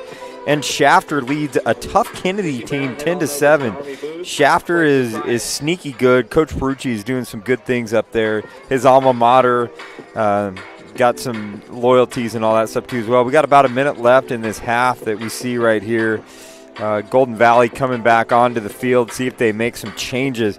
We have some football weather going on right now. It's cooler than it's been. It's nice. It's supposed to be back in the 90s. It's not lasting very long, but I do like this football weather. When I know my toes are cold, then I know it definitely is football weather going on here. Coach Van Horn, Vance Palm, myself, Todd, Kevin Willie will be at BHS next week for the opening of Griffith Stadium. Rick Van Horn, author of the book Friday Night Heroes, and he's done an amazing work. Basically, I love the story that he had is being a longtime driller.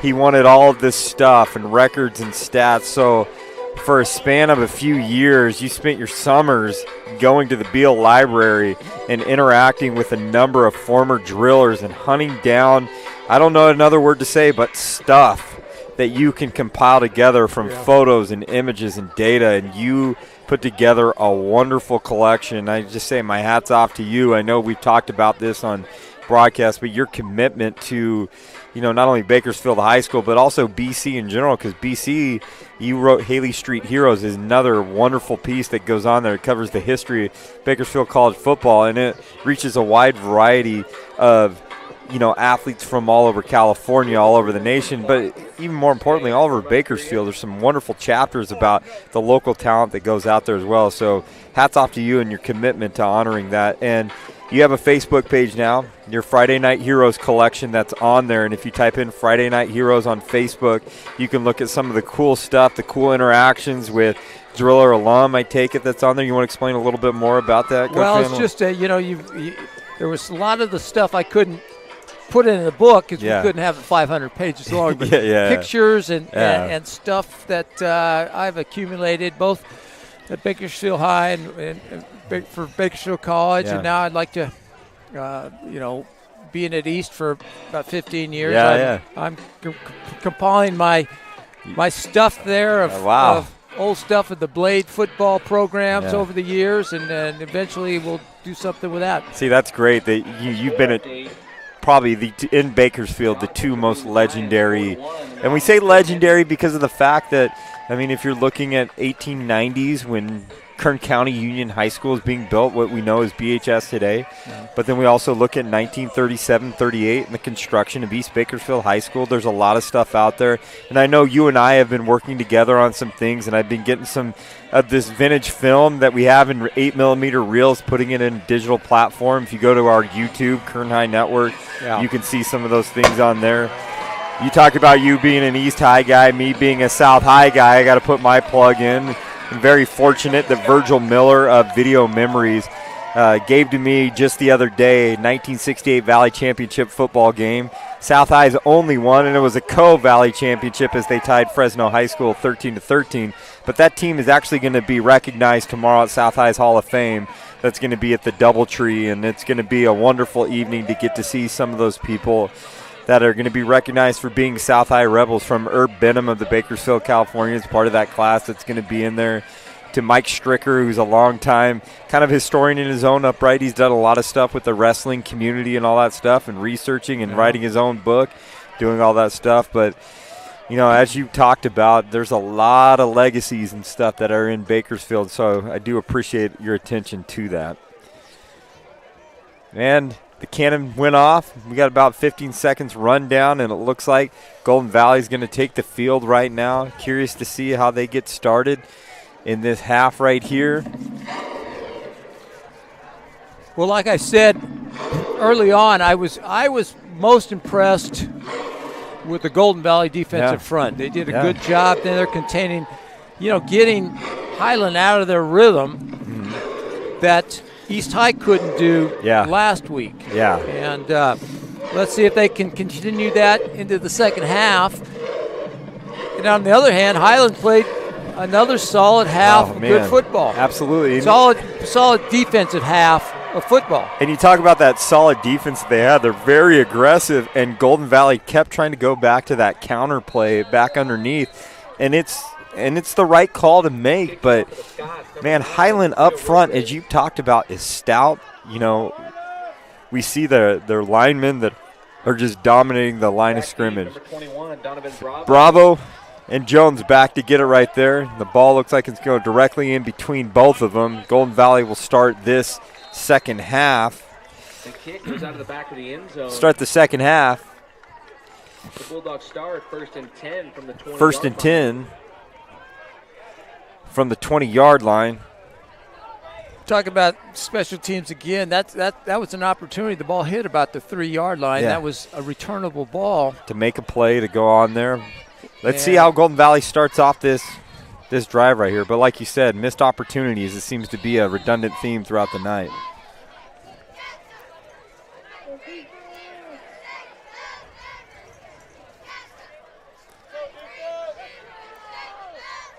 Jones under center. Hands the ball right off. They're trying to get in between those tackles right there for about a 3-yard gain once again.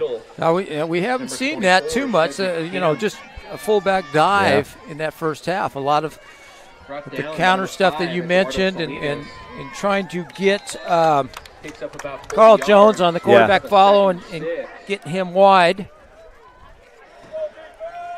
That was Kim with the carry. Got about 2nd and 7. Carl Jones back under center. Let's see what he does, trying to get people off the line of scrimmage. Carl Jones scrambling around, trying to make a big play. Great throw going to his left. Victor Lopez tiptoes right there, but he's going to be called out of bounds. Still going, and the refs are blowing the whistle, but talk about a dynamic athlete right here. Carl Jones rolling to his left and put a dime on there. That is a great ball that he just put right there to Victor Lopez. Steps out of bounds at the 46-yard line. It was, and that wasn't a scheduled rollout. It was flushed out, but which brings up the situation. If you're getting pressure up the middle, and you've got a kid like Carl Jones, you probably need to roll him out a little bit and get him on the move. Give him a run option, run-pass option. Yeah, the RPOs, that's become very popular in the college and the high school game. The thing I like about Carl Jones on that play right there, he didn't get too flustered, and I think maybe he had a calming effect at halftime. It's just calm down, the throws are there. First down on the 46-yard line. Here comes Golden Valley Bulldogs right here. In motion is Bravo. Carl Jones does a little fake but gets back underneath, runs into his favorite receiver, Victor Lopez. And Victor Lopez, keep your head on a swivel, son. You don't want to be left right there running into your own player. But he was Highland's best player on that play. Penalty flag on the field. Penalty flag. We're going to see what it is, what's going to be called right here. Looks like the against Golden Valley. And it is a holding penalty against Golden Valley. Goes from probably a 12-yard gain to now it's going to be marched back about 10 yards. And we set up about 2nd and 20, 21, 22.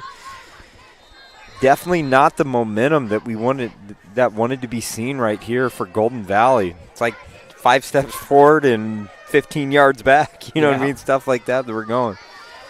First down for Golden Valley. First and extremely long. And see if they try to get this manageable. Probably going to look back at number 7, Victor Lopez, on that short side of the field, trying to get him offside. And it appears to be encroachment on number 61 for Highland. And that is Paul Sega. Encroachment penalty against the Sky. So get some of that yardage back. Got an aggressive defense. Want to test them out. They're probably pinning their ears back on 1st and really long. Now it's 1st and 15. Still manageable, but not 1st and 20. Well, I think one thing we can agree on, this has been a sloppy game on both sides. A lot of penalties, a lot of mental mistakes.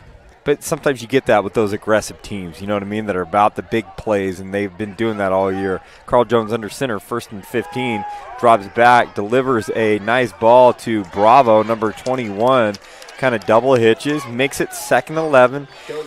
Like the approach, go hard count, turn around, make a hitch, get it to 2nd and 10, 2nd and 11, maybe even 2nd and 9 that they're going to call it. Very, very manageable 2nd down. Tackled by number 81, Jahi Hudgens. It's the old adage, how to eat an elephant one bite at a time, and that's, they had the elephant right there on 1st down. Yeah.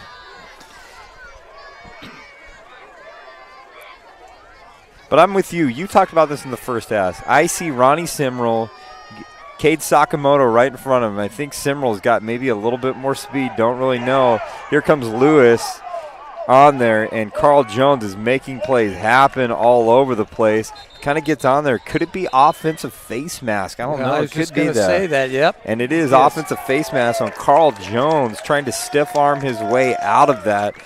And these huge penalties, and they brought Lewis like a banshee right out of there, just going right out, crazy out on Carl Jones right there, and he definitely had the ball right there.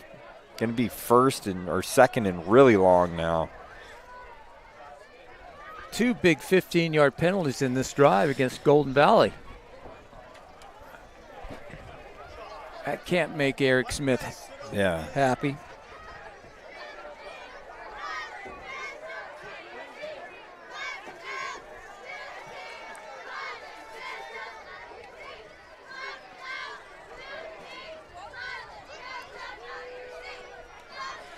Here we go, 2nd and 15. Trying to get all of this sorted out right now. It seems like every possession, every down, that Highland is going to be bringing some sort of pressure, trying to make it a +1 or something, still vacating the center of the field. And wow, number 52 bringing the house right there. Joshua, you better. Did you see him just booger up a few guys right there? He is a load coming through there, using him, trying to look like Ray Lewis right there, but man, either using him effectively.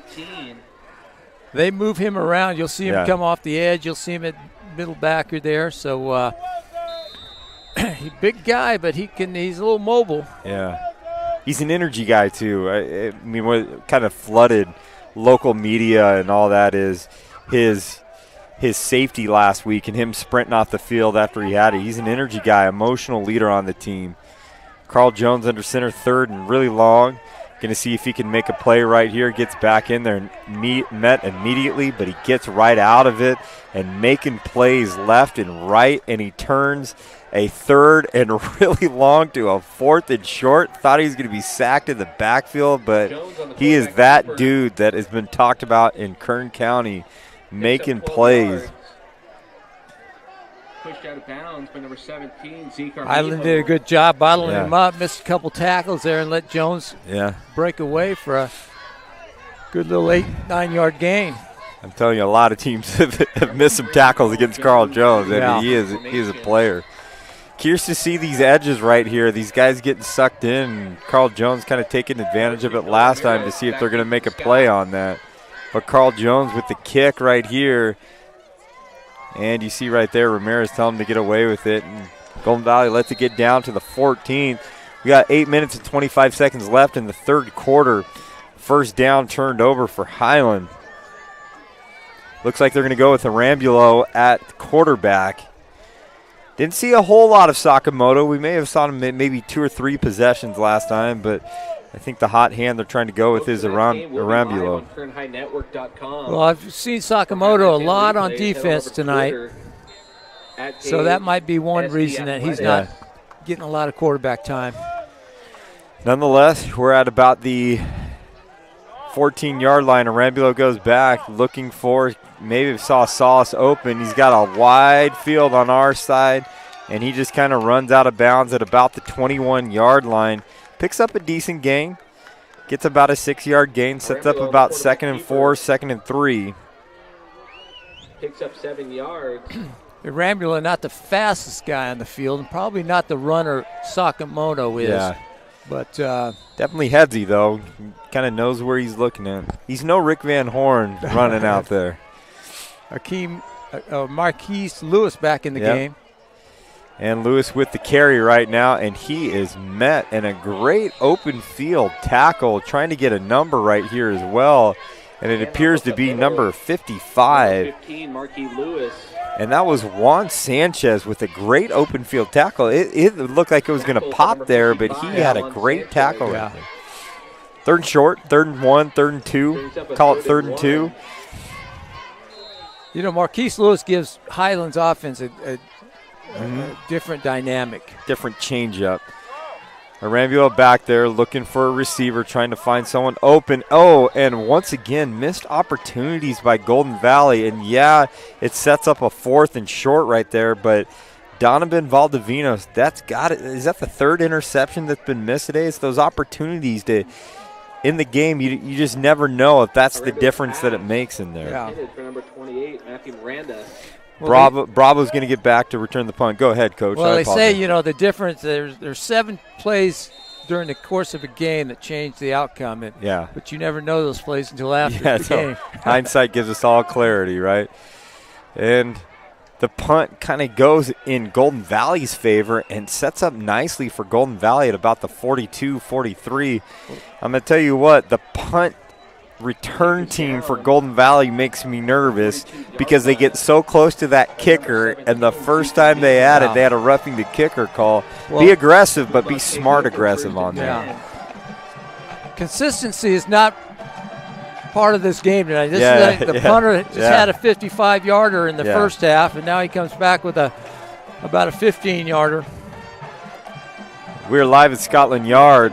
We have 7 minutes and 27 seconds left in the third quarter. Great game going on right here. It's a unique game. Missed opportunities. And I think both coaches say we had opportunities on the board, but it's a struggle. You got two aggressive teams and their effort. Carl Jones under center right now. Actually, he's going to drop back. Has a quick pass, finds Ronnie Simrel, a name we haven't called a whole lot, but he picks up a 13-yard gain.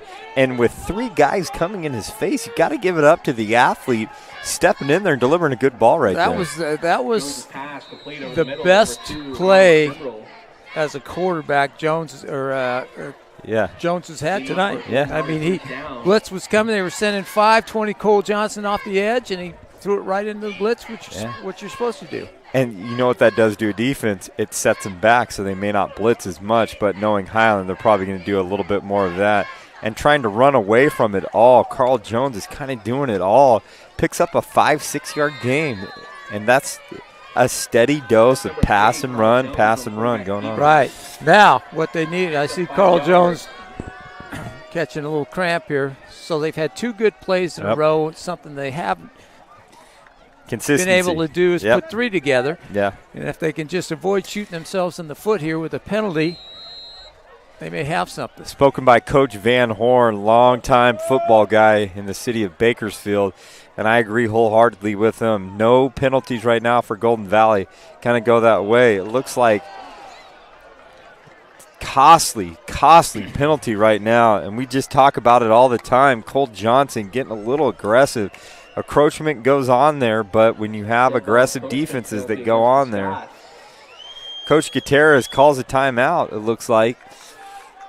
We got to take time to thank our sponsors. U.S. Army has been with us all season long. They've done a great job. We saw at halftime they do a little push-up contest.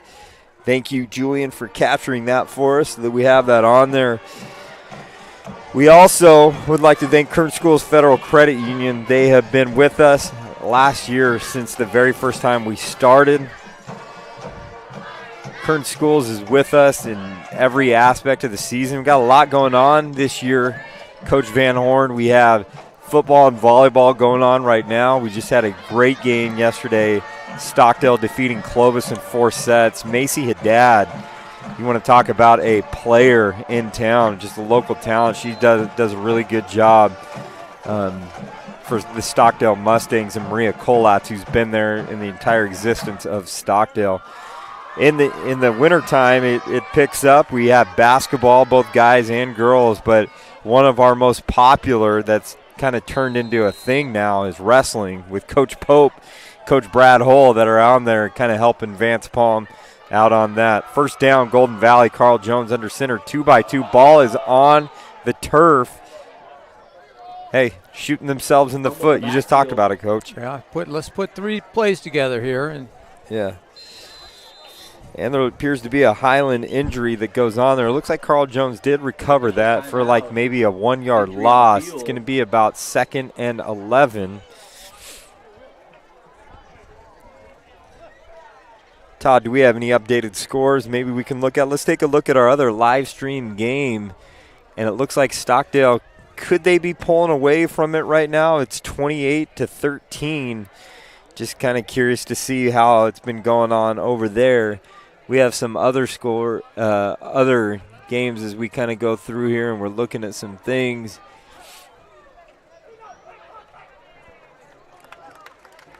Liberty leads 14-13 over Ridgeview. That's a tight game. Ridgeview facing a little adversity against Frontier. Is Frontier the real deal?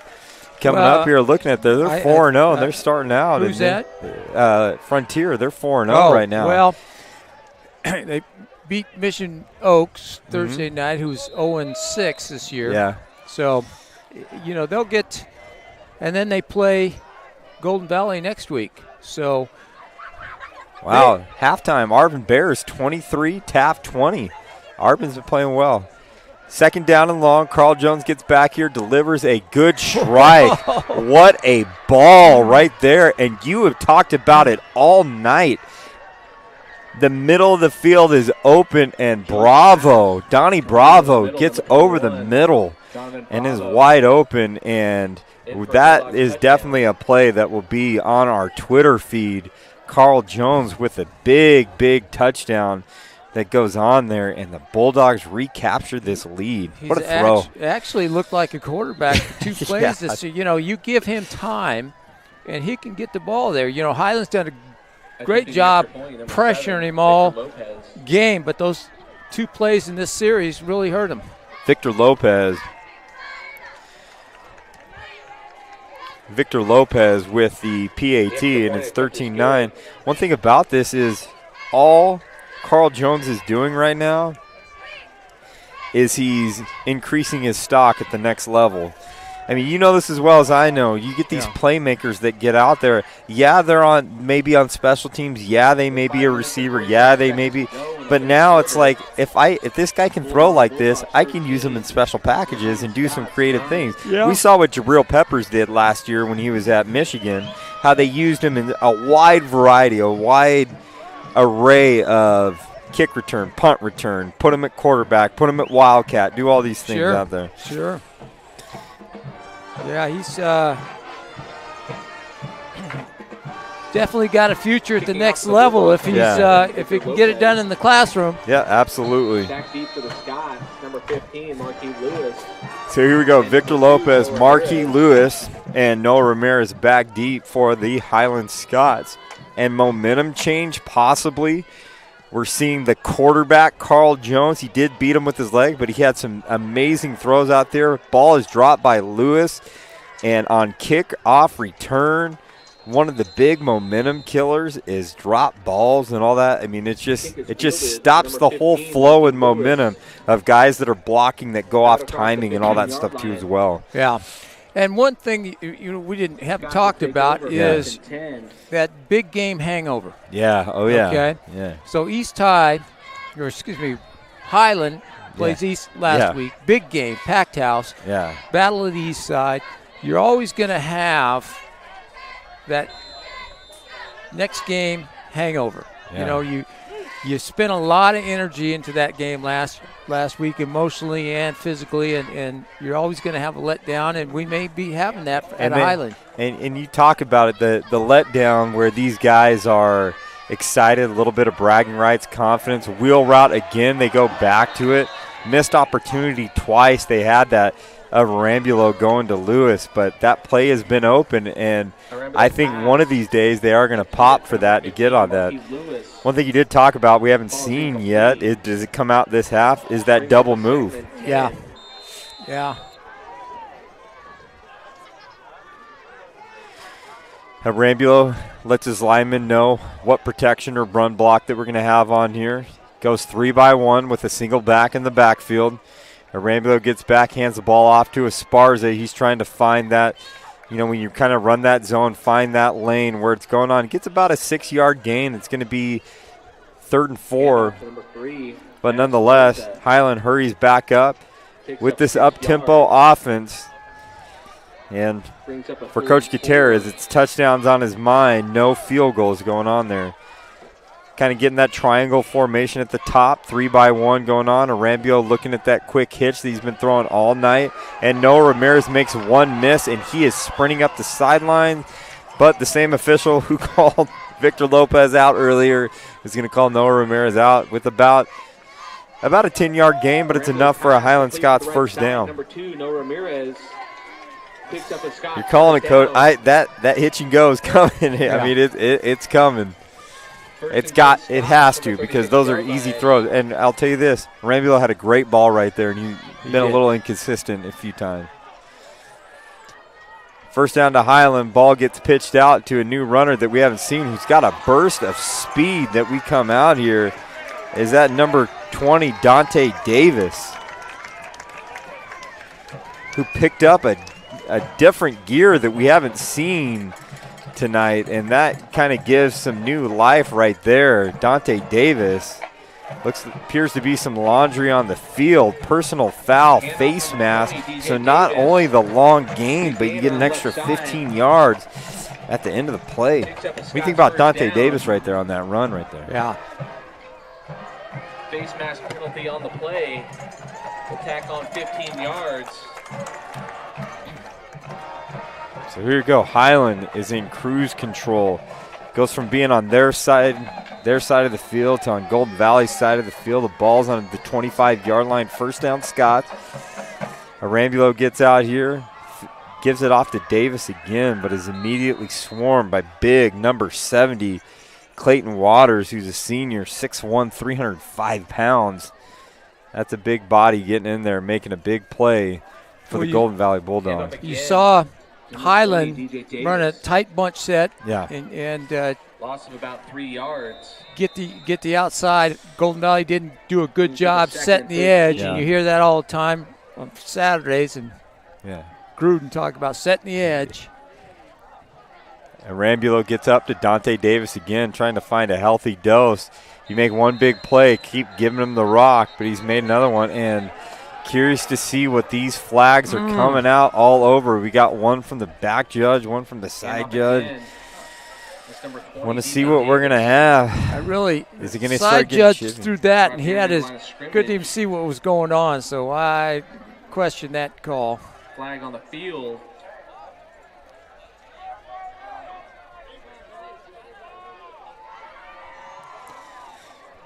Curious to see what this call is right here. Back judge is discussing, seeing what's going on. It's going to be personal fouls. Wonder if they're going to be offsetting. See where they're going to be at right now. If they're going to march them off first or do what they got to do. But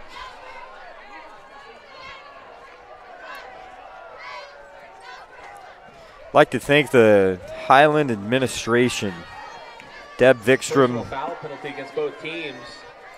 Brad Hull, who hooked our entire crew up with burritos and tacos, and they were absolutely delicious. Really do appreciate that. Second down and long right here. Arambulo finding that swing to Dante Davis, and it finally worked right there, that swing to the back, out of the backfield. And that is Dante Davis, and they switched it up. It wasn't Lewis this time. It was Dante Davis coming out of the backfield. Kind of find a wrinkle out there. Yeah, a little wheel route by the back out of the backfield. Yeah. I think that was about the fourth time they ran it. So. And if I'm a D coordinator, I'm yelling at my linebacker, who's got Bob? Who's got Bob? Someone's got to hug Bob out of the backfield. You know, you get your back out of the backfield, they always get unaccounted for, and he's been wheeling out. And it should be, and I could probably say this on there should be 2 more touchdowns on top of that. It should be, you know, it very easily could be in the 30s against this, but hey, nonetheless, it's 16-13, 3 minutes and 55 seconds left to go in the third quarter. Dante Davis, number 20, on the touchdown.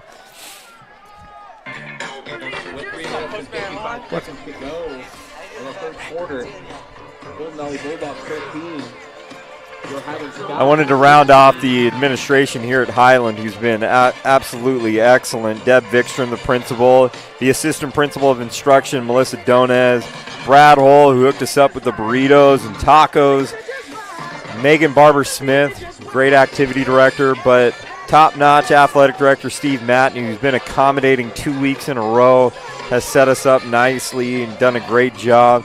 Golden Valley's got some quality people too as well. Paul Hellman is an extraordinary principal, assistant principal of instruction Jerry Antoine, assistant principal of admin Erica Pierce, the activity director Valerie Black, and the athletic director Robert Haskell, who works tirelessly for the Golden Valley Bulldogs, doing everything he can. Really appreciate both schools and what they do. Kick goes to Carl Jones. And let's see what Jones does, and he gets knocked down on almost a clothesline. And it is hard. That is close to the head. Don't know why a penalty's not called on that. That was a little suspect, and that is number 65. Angel Trevino makes the tackle, and this is what we don't want to see is this type of penalty, and it looks like it. I mean, I'm watching the replay that Todd's showing me, and he's got him up around the head, and it's a face mask that it looks like on our replay, and that was right in front of the official. I mean, they talk about player safety and not going to the head, and we have a replay right here where it's right around his head. Hopefully he's okay, because with Carl Jones, you're a tough team. Without Carl Jones, you know, I want to say not so tough. You're not as tough. I mean, you need him on the floor to see. I mean, you need him on the field to see what he can do. He's going to have to take a play off. It looks like he's walking out okay, a little gingerly. Does he have a shoe off? I don't know what he has in there or anything, but it looks like he's going to try and be okay. Can't really tell right now, so they have to go with a quarterback at least for a play, a different QB. Curious to see where he goes right now, how far away he goes. The helmet is coming off right now, but I don't know if that's just a break, a rest. He needs to get some water.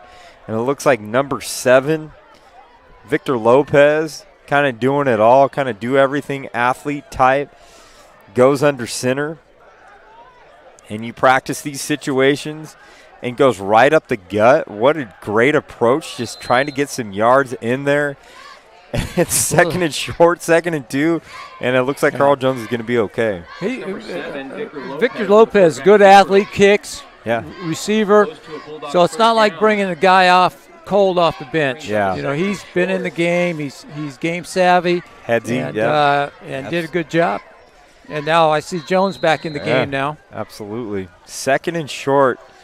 Gets 1 carry at quarterback, gets a 9-yard gain, and you're back we're at ready receiver. To go. And that's tough. I mean, you're at receiver, and you got to go under center. So here's Carl Jones under center. He gets back out there. He's been playing tough all night, trying to get away right now, trying to find something. And he slips through a little crease enough to get the first down. And that may, a 2-3 yard game may not seem like a lot, but find the crease, get the first down. After he just had to sit out of play for getting hurt, he's willing to stick his nose in there. Tough kid, Carl Jones, first down Bulldogs.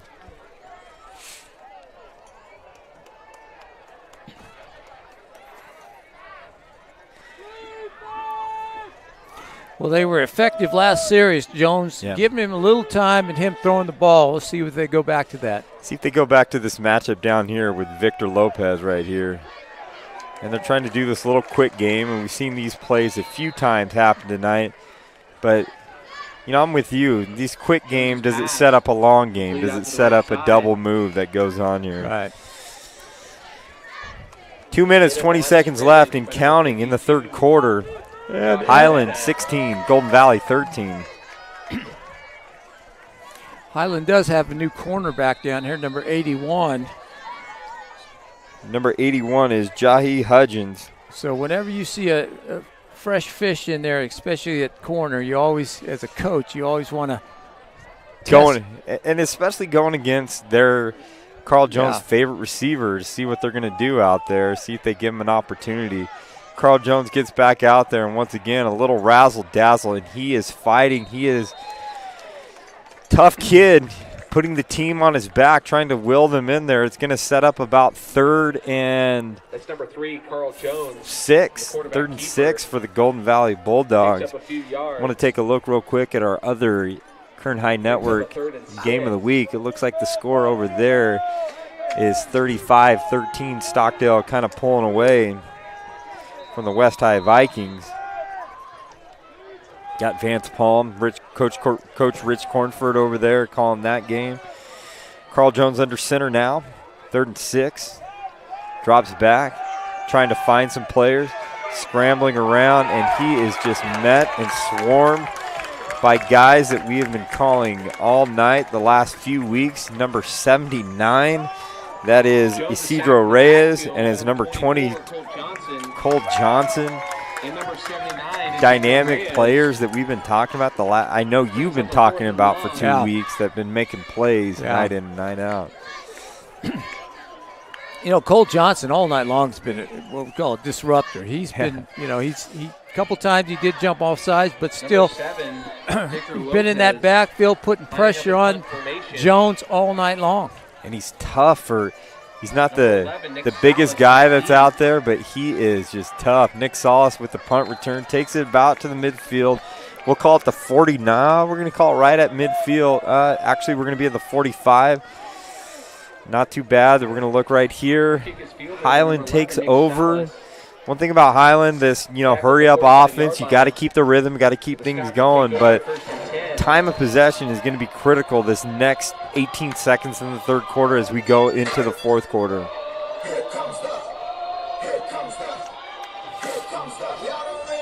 Well, if you're Highland, the clock's your friend right now. Yeah. So you're getting good field position here.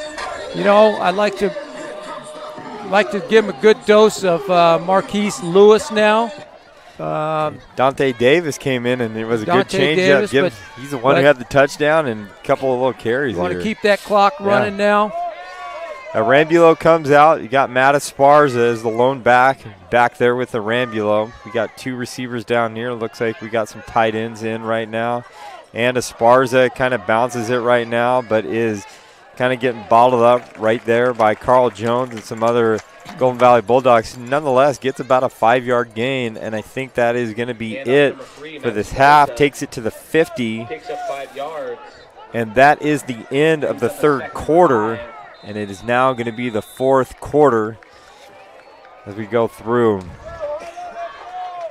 Interesting game. It's been a tight game. I'm just curious to see, if Golden Valley can slow down Highland a little bit, because Highland's had some wide open opportunities, just missed opportunities. Curious to see if Carl Jones can get back to that one drive that we see where he looked like a quarterback, to see if he can maintain that. Yeah, and haven't seen any continuity out of Golden Valley. Yeah. It's a 2 plays drive. It's a one play look good, 2 plays, like you said, 1 step up, 2 step backward. So East is trailing 21-14 to Ralston Valley now in the second half. Carolina Carranza. Anaya Centers. Curious to see the game film on that, to see what Ralston Valley is really like, if this becomes a perpetual thing, or they could do something like that. They like to spread it out a little bit. Well, they were tight. They're double tight, some veer, some double wing. They had some bigger players up front, so it's always tough when you take a team blind like that, like East did, taking that matchup. 2nd and 5 to start the fourth quarter. Rambulo back in the backfield, hands it off to Esparza. Kind of a crafty runner. Has 1 yard that gets on there. Things could be getting a little chippy here or there. It looks like they're going to call it a first down. Good for Scott's first down. Every now and again we see what Highland can do. Rambulo back again. There's Dante Davis, the man of the second half, who turns around. There is a flag, and we're going to capture this replay just in case, but there is a flag. It appears to be a holding call right here, and it is holding on Highland right now. That's going to nullify this long touchdown. The man of the second half, Davis, has been a spark plug, a sense of energy that has kind of ignited this Highland offense, much needed. Well, we talked about the clock being Highland's friend right now, and you can see they've changed their setup. They brought in 2 tight ends, more of a run-based set, and they want to eat some of that clock up. Because you see, Ramirez is on the sideline right there, and he was a kind of a go-to right there. But as you said, even if it's too tight, they're bringing extra tackles in there rather than your traditional tight ends, to getting a little bit heavier and finding those mismatches right in there. And they give it off to Davis again. Rambulo getting up in there, very dangerous as a quarterback, that I would say. Definitely a big pop in the backfield as he's slipping around, but changing things up a little bit. Esparza gets back in there.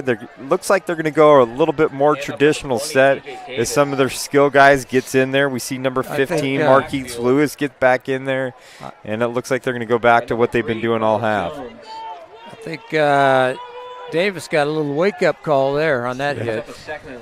You may have had some good runs, but you're not going to have one right here type thing. 10:55 and counting for Highland. pushes it out to Lewis on kind of that sweep. Lewis is able to find some stuff right here, but Golden Valley is flying away with some big tackles right now. Very, very impressive. Is that? That's number 15, Marquis Lewis, picks up 5 yards. I'll tell you what, I've been impressed with number 55, Juan Sanchez, has been making some big tackles, open field tackles. He's playing really, really well for that Golden Valley team. That was actually a great play by Bravo, setting the edge. We talked about that earlier, turning that play back in. He did a great job fighting off that block and setting the edge. Excellent point, Coach. Rambulo gets back, looking around, twirling the ball in his hand a little bit, trying to see where that receiver was. It was close. I think they're going to say that Lewis was in the general vicinity right there. Looked like they were trying to set up a screen there, and that screen goes past the line of scrimmage. Yeah, it should be times legal man downfield. Yeah. Number 82, Stephen Fuentes, lining up in punt formation.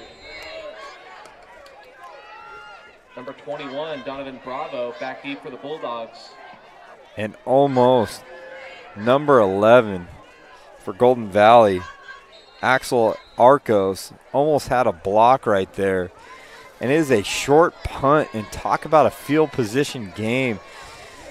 Curious to see how Carl Jones steps up and, fourth quarter drives. We talk about the mark of good quarterbacks, how they can come back and lead their team to victory in those moments, what made Joe Montana so effective in all those years, and the big clutch plays that come back on there. You see a guy like Tom Brady that can lead his team to victory, and a guy like Matt Ryan that kind of folds a little bit. We're talking about the Super Bowl, of course, last year, but let's see what Carl Jones, the quarterback, and if he's the quarterback, he's deadly, but if he can't get things figured out, it's going to be a little tough. Middle of the field open again. Ronnie Simrel on, and it looks like it is a crazy jailbroke play. Trying to figure that. Looks like the center was the only one to do the snap count on that right there. Yeah. He had his own snap count. Yeah. And remember, there's no false start on the center. Brings up a 2nd and 10. Unless he flinches, but he snapped the ball right there. 16-13, 9:54 left. Now you're seeing Golden Valley kind of go back to what they did a couple years ago. Yeah, under center doubles, 2x2. And the ball gets rid of there, and the young guy that you were talking about, number 81, and that is Jahi Hudgens with a big interception, a timely interception. And we were talking about the inexperience and what does he turn around, but hey, he became predictable, didn't let the play develop, got a little anxious right there. And the Scots take over, but they need to put points on the board. They can't leave these points off the board like they did their last drive. Well, again, Highland got to use that clock here. Yeah. And they're come back with their double tight set.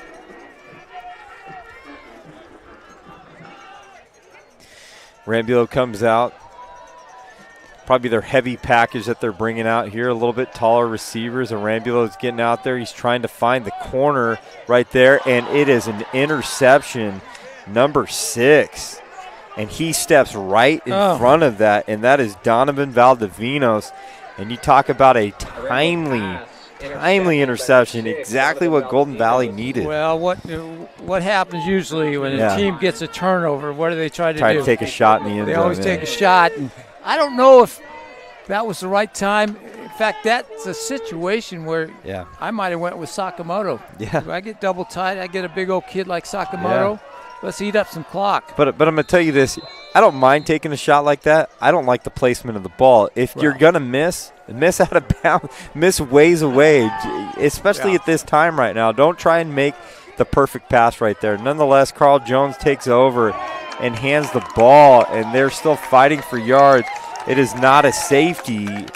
Nothing's called yet. No. We saw this happen last week, a safety getting called. They had a safety today. Golden Valley's got to be very, very careful.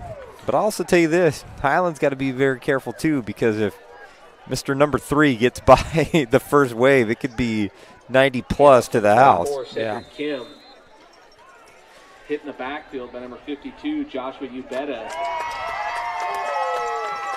And Josh Ubetta's got a little fan base right here. Josh Ubetta, kid I interviewed about a week ago. Carl Jones gets back there. He's in the end zone. Scary territory right there. Nonetheless, he gets the ball off to Bravo, gets a decent little gain right here.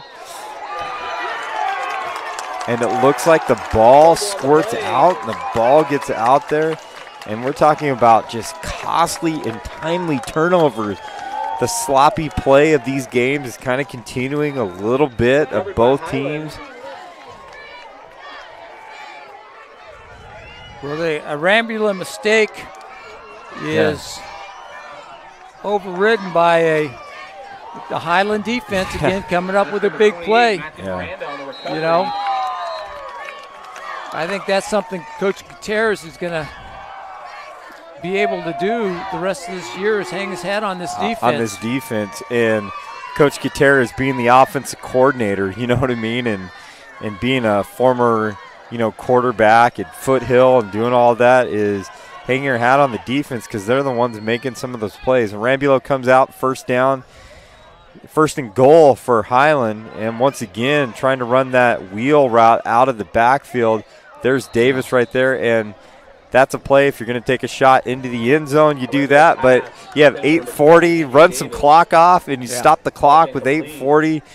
Maybe give them a chance of more life and all that stuff. I see your frustration right there going on there. They were doing a good job, double tight, banging away at Golden Valley, and they took their shot. So let's see what they do now. They're back to the double tight.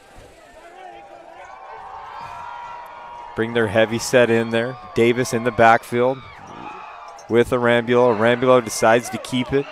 As he did last week, he had a rushing touchdown against East. Actually, Sakamoto had a rushing touchdown. Sakamoto, yeah. So I'm curious to see if they bring Sakamoto in for that Tebow-type package that you look at. It's going to be 3rd and short. Coach Gutierrez is dancing around, trying to get him up there, get the defense guessing, trying to get it as quickly as they can get it on there. Arambulo get it back to Davis right there, and Davis walks into the end zone right there. A bunch of flags are flying out right now. Could be language, could be something that's going on there. They hope they can finish the game strong. It looks like another flag is coming out right now. We don't want to end a game this way to look at it, but we'll try and get this sorted out in just a second to see what these penalties are. Well, this is something Coach Smith doesn't want to happen. He's already got a thin squad, probably 32 guys. You lose a guy here, he's got to sit out next game, and immediately he should have had his players grabbing a couple players, especially number 3, getting him off the field so they don't lose him. Touchdown is good. And we're going to see personal fouls assessed on Golden Valley, unsportsmanlike on Highland. The touchdown is good. So I wonder what these penalties they're after the ball and all that stuff. But I'm going to tell you this, Coach Van Horn, it's 22-13. Momentum seems to be going Highland's way. But as a former coach, I was never settled until it was zeros across the board or if it was a 4-possession game.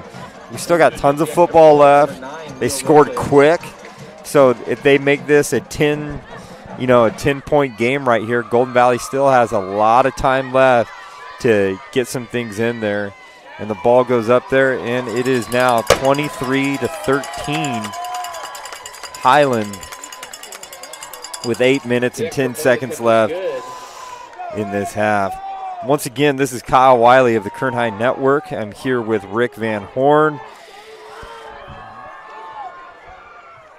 author extraordinaire, historian, kind of does it all, teacher at East Bakersfield High School, where he did reveal a little earlier. He got me excited writing a history book about East High and doing all that stuff. We got Julian on the camera. He's been doing it all season for us, helping us out. Todd Bentley, been a great addition to help us out with the Kern High Network. Stockdale looked like they just had maybe an interception on defense, and they're up 35-13 over West High. Game started out kind of tight. You know, we're looking at 21-13 at one point, but Stockdale's kind of pulled away. West High, talking to Coach Shelton a little bit about West High. He said they have some players this year, and they are a force. And we saw them start off with 2 early victories, which is great for them. They struggled a little bit last year, but Coach Dunham has some players where he's doing some things over there. Let's get back to this game.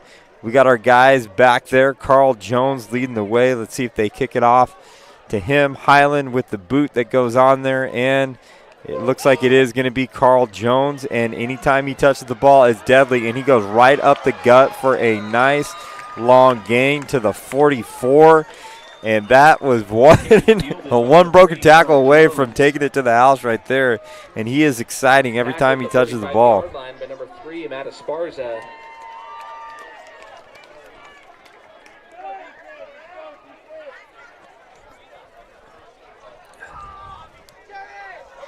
Exciting game last night.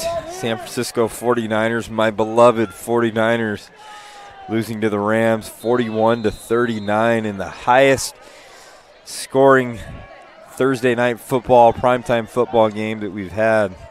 Heartbreaking. I just don't know if the Niners are going to win a game this year. Carl Jones, first down, gets back right here, looking around, being chased again, trying to make plays happen.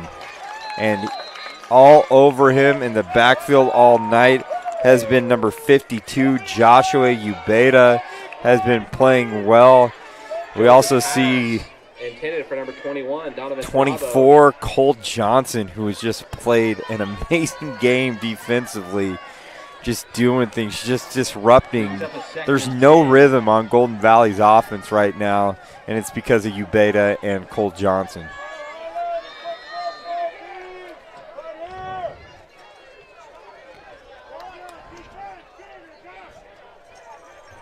Yeah, Jones under pressure all night long.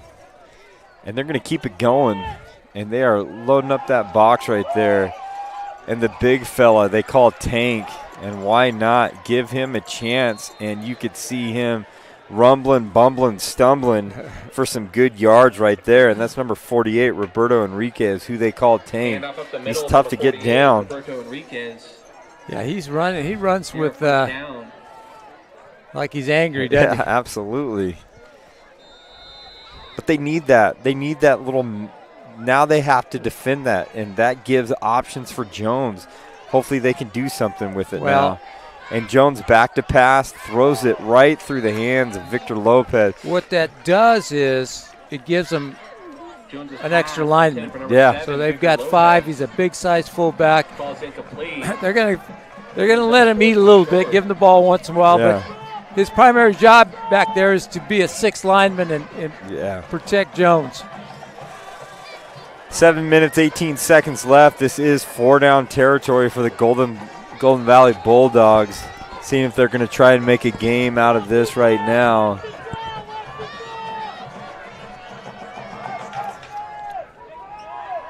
And they try and do a short pass. The ball looked like it was skipped. I don't know if they got the first down. They may have to measure it. That was a nice catch. It was a nice catch. You know, again, Highland defense, you got 11 guys within 8 yards of the ball. Yeah. So you've got no deep help. You've got to have some matchups that you are in your favor for Golden Valley, but you're not taking advantage of it. The Scots will take over. That's where sometimes as a coach you got to look at the sets that you have. You got to look at your formations that you have. You got to look at personnel that you have, how you can get your personnel in the right situation to get to those matchups. It's the chess game that football coaches go to is, you know, things that you got to think of things you can do to frustrate a defensive coordinator. What defensive coordinators hate? They hate shifts. They hate motions. They hate unbalanced. They hate those things. That's how you get those matchups in there. Nonetheless, it's first down for the Highland Scots. Arambulo in at quarterback, and it looks like Lewis in the backfield with him. Arambulo going to take a shot right off the bat, and why not? And that is a big play for number 2, Noah Ramirez. And It may not be our orthodoxy that we're going to do in fourth down territory with 10 points, but if this is something that's part of the system and very fabric of the Highland Scots offense, they got to keep going with what they know. That's not the Rick Van Horn way. I can kind of see that right now. Well, no, I like the gamble. You take that. If a lot of offenses are built in. If you've got the read and you told your quarterback, But again, in a tight ball game. Yeah. Oh, and the ball squirts out a little bit right there.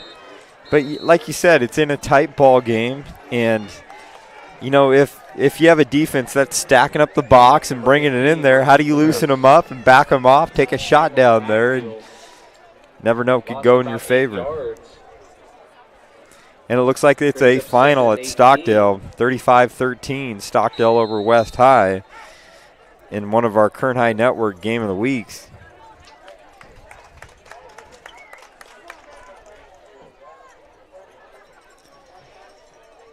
Vance Palm calling that game. Find out who that Tony's Pizza player of the game is over there. Rambulo comes out with 5 minutes and 55 seconds ticking off, about second and 20. Underneath handoff right here. That is number 24, it looks like, Cole Johnson getting into the action. Cole Johnson's just had a nice game. He's a solid player. Got a few Bulldogs down right now. Got a few players that, might be considered. You've got Noah Ramirez for Highland, the receiver, number 2. So we're talking about Tony's Pizza player of the game right now. You're looking at it. So you got some names out there. Cole Johnson's nice game. Ubeta's had a nice game. Ubeta's been on there, made some plays. I'll tell you what, if Golden Valley comes back in there, Juan Sanchez, a linebacker, has had some great open field tackles and has been tough all night for the Golden Valley Bulldogs. Like his game. And if that dude, Carl Jones, could make a few more big plays, he could be strongly considered as well. But the way things are going right now, Highland Scots may be looking at two more. 2 weeks of Tony's Pizza Player of the Week. How about this? Right now, Ridgeview is leading Liberty 19-14. Do we know how much time's left in that? And it looks like there's 5 minutes and 59 seconds to go on there in the fourth quarter. What a game that's going on over there.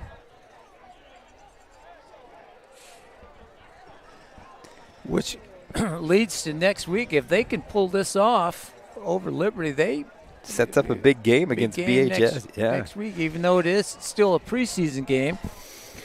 Golden Valley has to travel to Frontier, so that'll be that's the makeup game from those games that were canceled week 2. Because right now, if they drop tonight, they fall to 2-2, and have a tough game next week with Frontier. Yeah, they go in the league 2-3, and they're going to have some battles in that league. West High. In the third quarter, Centennial's up 21-13 over Clovis. Decent little game right there. That'd be a good win for Bakersfield there. Yeah, absolutely. Anytime you can beat a Clovis team, it's good for the city. I'll tell you this. When Ridgeview has it all put together and they got that, they have their running back Williams that's out there, and they have Dalen DeGraffenreid, who's a playmaker at receiver. Mm-hmm. But I'm going to tell you, a guy that's a grown man on that D-line is Pierre.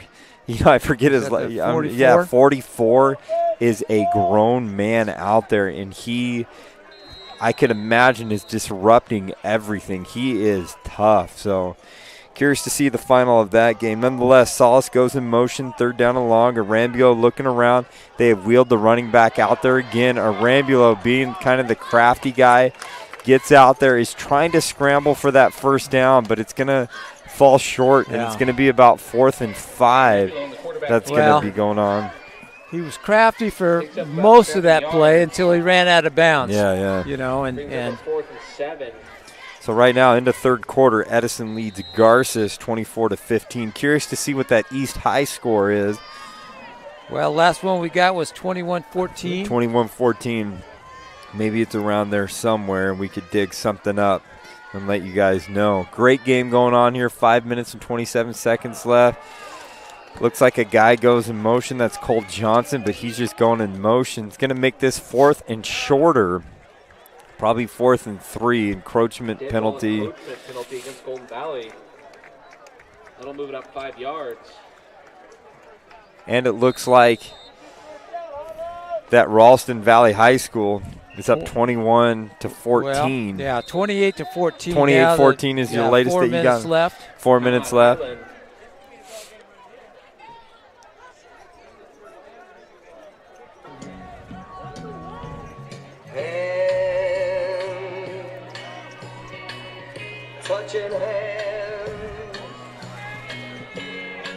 I gotta say something about Highland. They've had the decent music selection tonight. Got a little Neil Diamond come on right now. I don't know if you can get much better than Sweet Caroline that's coming on. The whole crowd singing it, getting it going on there. Where is it? Is it University of Pittsburgh or that they do this every third quarter? Yeah, they do something like that, yeah. I know he's a Boston Red Sox diehard, and they love him at Fenway Park to look at.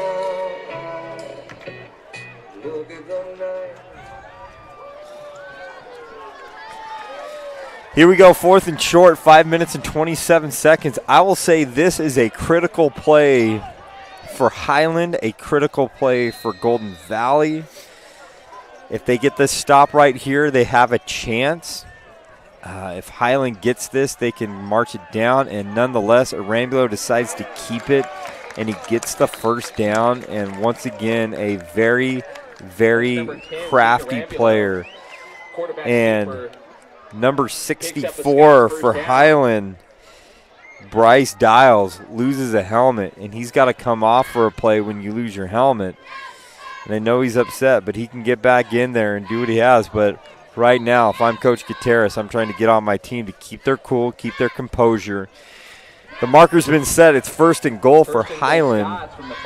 And we're ticking down to 5 minutes. And Golden Valley got to step up, make a key stop right here. They've had a turnover close before. Let's see what happens right here. Rambulo hands the ball off to Lewis, and it looks like he gets in there for the touchdown. Highland.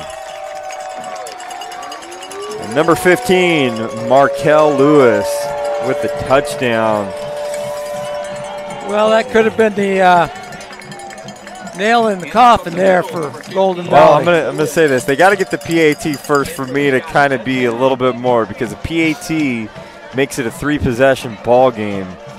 Right now, it's 29-13. I'm always that what-if guy. You know what I mean? These crazy scenarios that happen. To me, 4:54, still a lot of time left, and it's blocked right here. To me, there's still a ton of time left when you have a guy like Carl Jones on there. I never try to throw out the baby with the bathwater, but I just, I agree with you. Could it be the nail in the coffin? Is all the momentum going Highland's way? Absolutely. But I always have to say that. But when you got number 3 on your team, anything could happen. Football's a crazy game, right, Coach Van Horn? You've seen some crazy finishes before. Sure. Where we talk about Kevin Sumlin and Jim Mora Jr., Texas A&M, UCLA, yeah.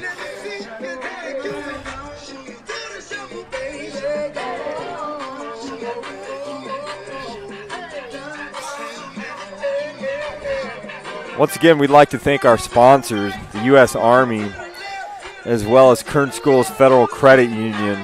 These guys have tremendously helped us out throughout this year to get the Kern High Network going where it needs to go. Looks like there's about 1 minute and 53 seconds left. An offside penalty, and Liberty's kind of going right now, and looks like Ridgeview is still in the lead in that game. Curious to see where that ends up going. Carl Jones back, ends up going to be to Bravo right now. Carl Jones leading the way up through there. Bravo kind of sneaking around a little bit, gets to the 32. I say these next 2 minutes are critical to see where the direction of this game ends up going. They do have to go for 2 on each play to make this a true 2-possession game that we have on there. 29-13 left to go. The Highland High Scots vowing to become 4-0. And that is a big start. They actually decided on their bye week that they're going to take a true bye and not make up that game. So they're only going to play 9 games that we're going to have right here. Because I think their bye week lands right before they get into league where they need to go. Carl Jones under center, going 2-by-2, dropping back, trying to find something open, throws to his left, and a catch by Victor Lopez at his shoestrings. And it's going to be about a 6 or 7 yard gain that's on there. Number 7, Victor Lopez, takes up about 6 yards. Tackled by number 3. Tough catches. Golden Valley isn't quitting. But like I said, if they get a big play right here and they get that 2-point conversion, this is a whole nother ball game. Middle of the field still wide open. Curious to see if they take a chance with Simrel or someone going up the vertical seams right there as well. Ball gets out there, and it is basically thrown right into the hands of number 7. That's Victor Ponce with the interception for the Highland Scots. What did you see right there from a quarterback like Well, that Jones? was just a Scots take over 1st and 10 from the 46-yard line. It was more of a bad play on Jones's part Yeah. than a good play Yeah. on Ponce's part. You know, it's just bad throw. Yeah. Looked like he might have slipped a little bit. 3rd and 17 for Liberty at the Ridgeview 30 with 50 seconds remaining. About a minute ago, there's a big sack for Ridgeview. Wonder if it's our guy Pierre that's in making that play. But if Ridgeview could sneak this out, you talk about a momentum changer for Ridgeview's season. That could be everything they need. Both teams getting beat up by Central, but they're playing tonight to see what could happen. Here we go with Lewis on the carry right now. I'm assuming that Highland's going to try and run this ball out. It looks like they have their heavy package that's back in there, or whatever they want to call it, whenever they bring their 2 tights in there. 3:50 and the clock is ticking right now. 29-13, Highland over Golden Valley.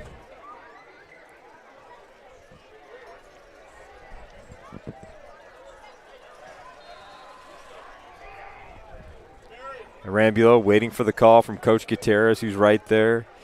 Notice it's not so much the hurry up, and they're actually going to the huddle that we haven't seen a whole lot this year going on there. They're ready to go.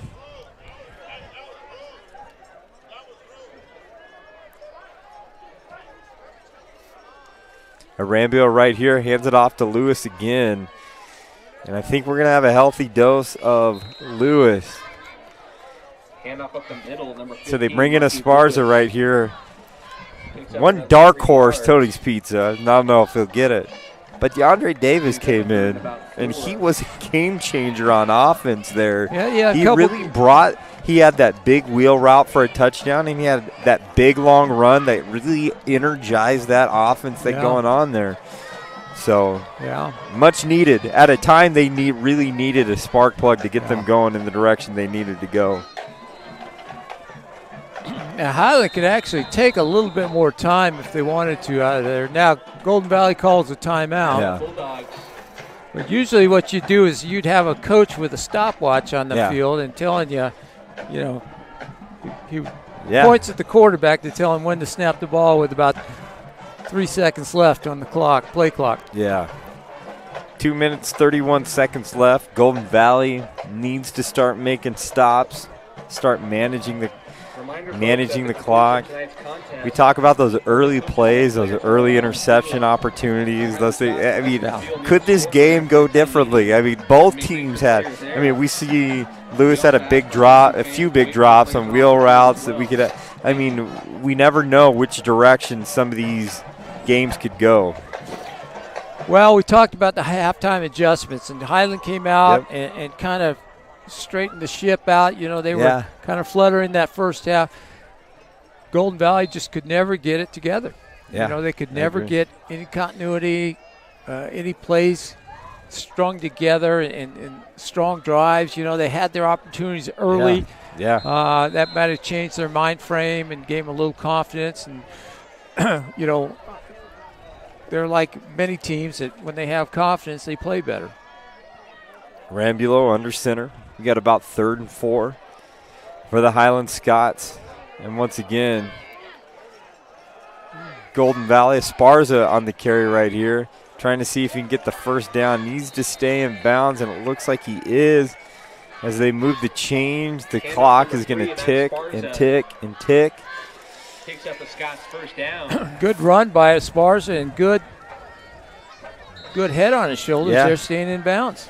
And he stayed square to the line of scrimmage as he was running right there. That's what I kind of noticed. He didn't try to duck and get out of bounds. He squared up, got the first down, and the ball is going to tick down. We're going to get about 2 minutes, under 2 minutes when this ball is snapped.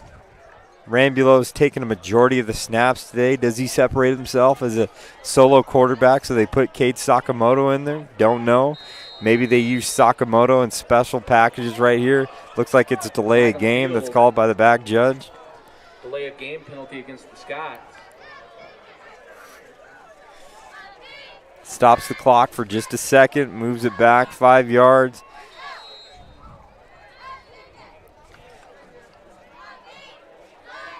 And once again, this running package, this double tight, maybe an extra heavy guy in there.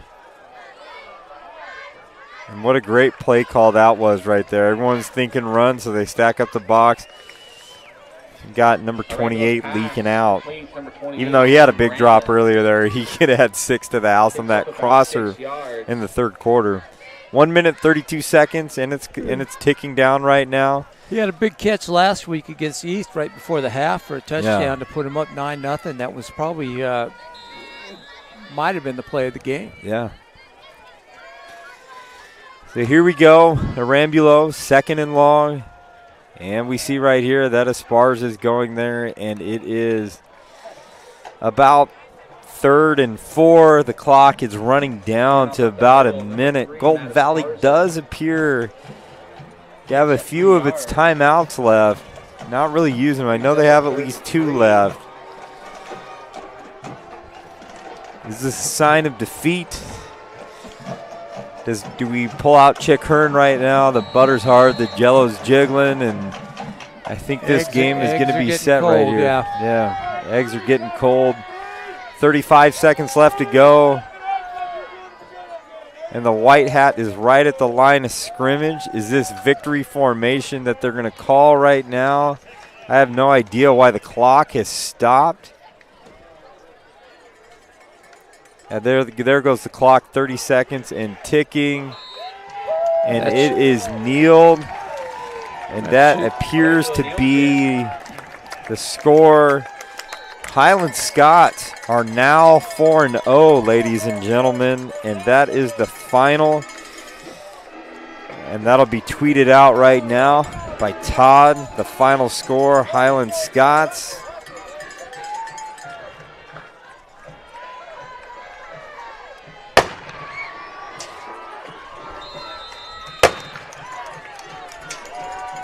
Final score right now, 29-13.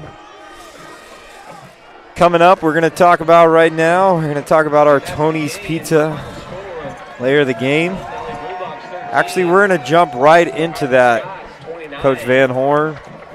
Tony's Pizza player of the game. We got a few that we've talked about and that we've looked at. I'm going to ask these guys right here. Julian, did you have a player of the game that you noticed out there? Don't think he heard you. Don't think he heard you. You have a player of the game or anything? Any numbers out there that stood out to you? No, I don't. They had a lot of different weapons on. A lot of different weapons on Highland. So he's looking at there's a number of guys that we've talked about. Todd, you have anyone that stood out to you? He's looking at that. He's trying to get scores for us right now. It's me and you, Van Horn. I've got 2 players, Cole Johnson and Noah Ramirez, kind of made plays throughout the game, Yeah. early on and Yeah. late. I know some of the big guys up front Only coaches and players are allowed did on a the good field. job. Ubeda on defense, Yeah. Isidro Reyes. After their team meeting. Like I said, Cole Johnson was a disruptor all game. Yeah. On defense, had a nice run there in the fourth quarter. Yeah. This last drive. So I'm going Cole Johnson. And I'm going to echo what you said. Cole Johnson, I was really impressed with what he did, and he even brought in a little wrinkle a few times on offense and carried the ball, but defensive game that he played as a undersized outside linebacker, he was in the backfield the whole time. He's kind of one of those leaders with Ubeda where they line him up all over the place and make plays all throughout the game. And I definitely agree with you that Cole Johnson is going to be our Tony's Pizza player of the game. Next week, we got a few big games. One game that we have next week, we have Stockdale at Independence High School. Stockdale 35-13 tonight over West High. We're going to see what they are going to do over Independence. Next week, we are going to have BHS versus Ridgeview High School in the reopening of Griffith Stadium. Mixed emotions for Coach Van Horn, who scrambled a lot and had some major touchdowns as a BHS driller in the late 70s. Excited to be there. You excited, Coach Van Horn? Yeah, it'll be nice. It'll be a good atmosphere. Find all of our replays and highlights on Twitter at KHSD Athletics. And that is it. Follow all scores. We'll try to have all standings and updates ready to go. For Julian, for Todd, for Rick, I am Kyle Wiley. Have a great night, everybody. And thank you for joining the Kern High Network.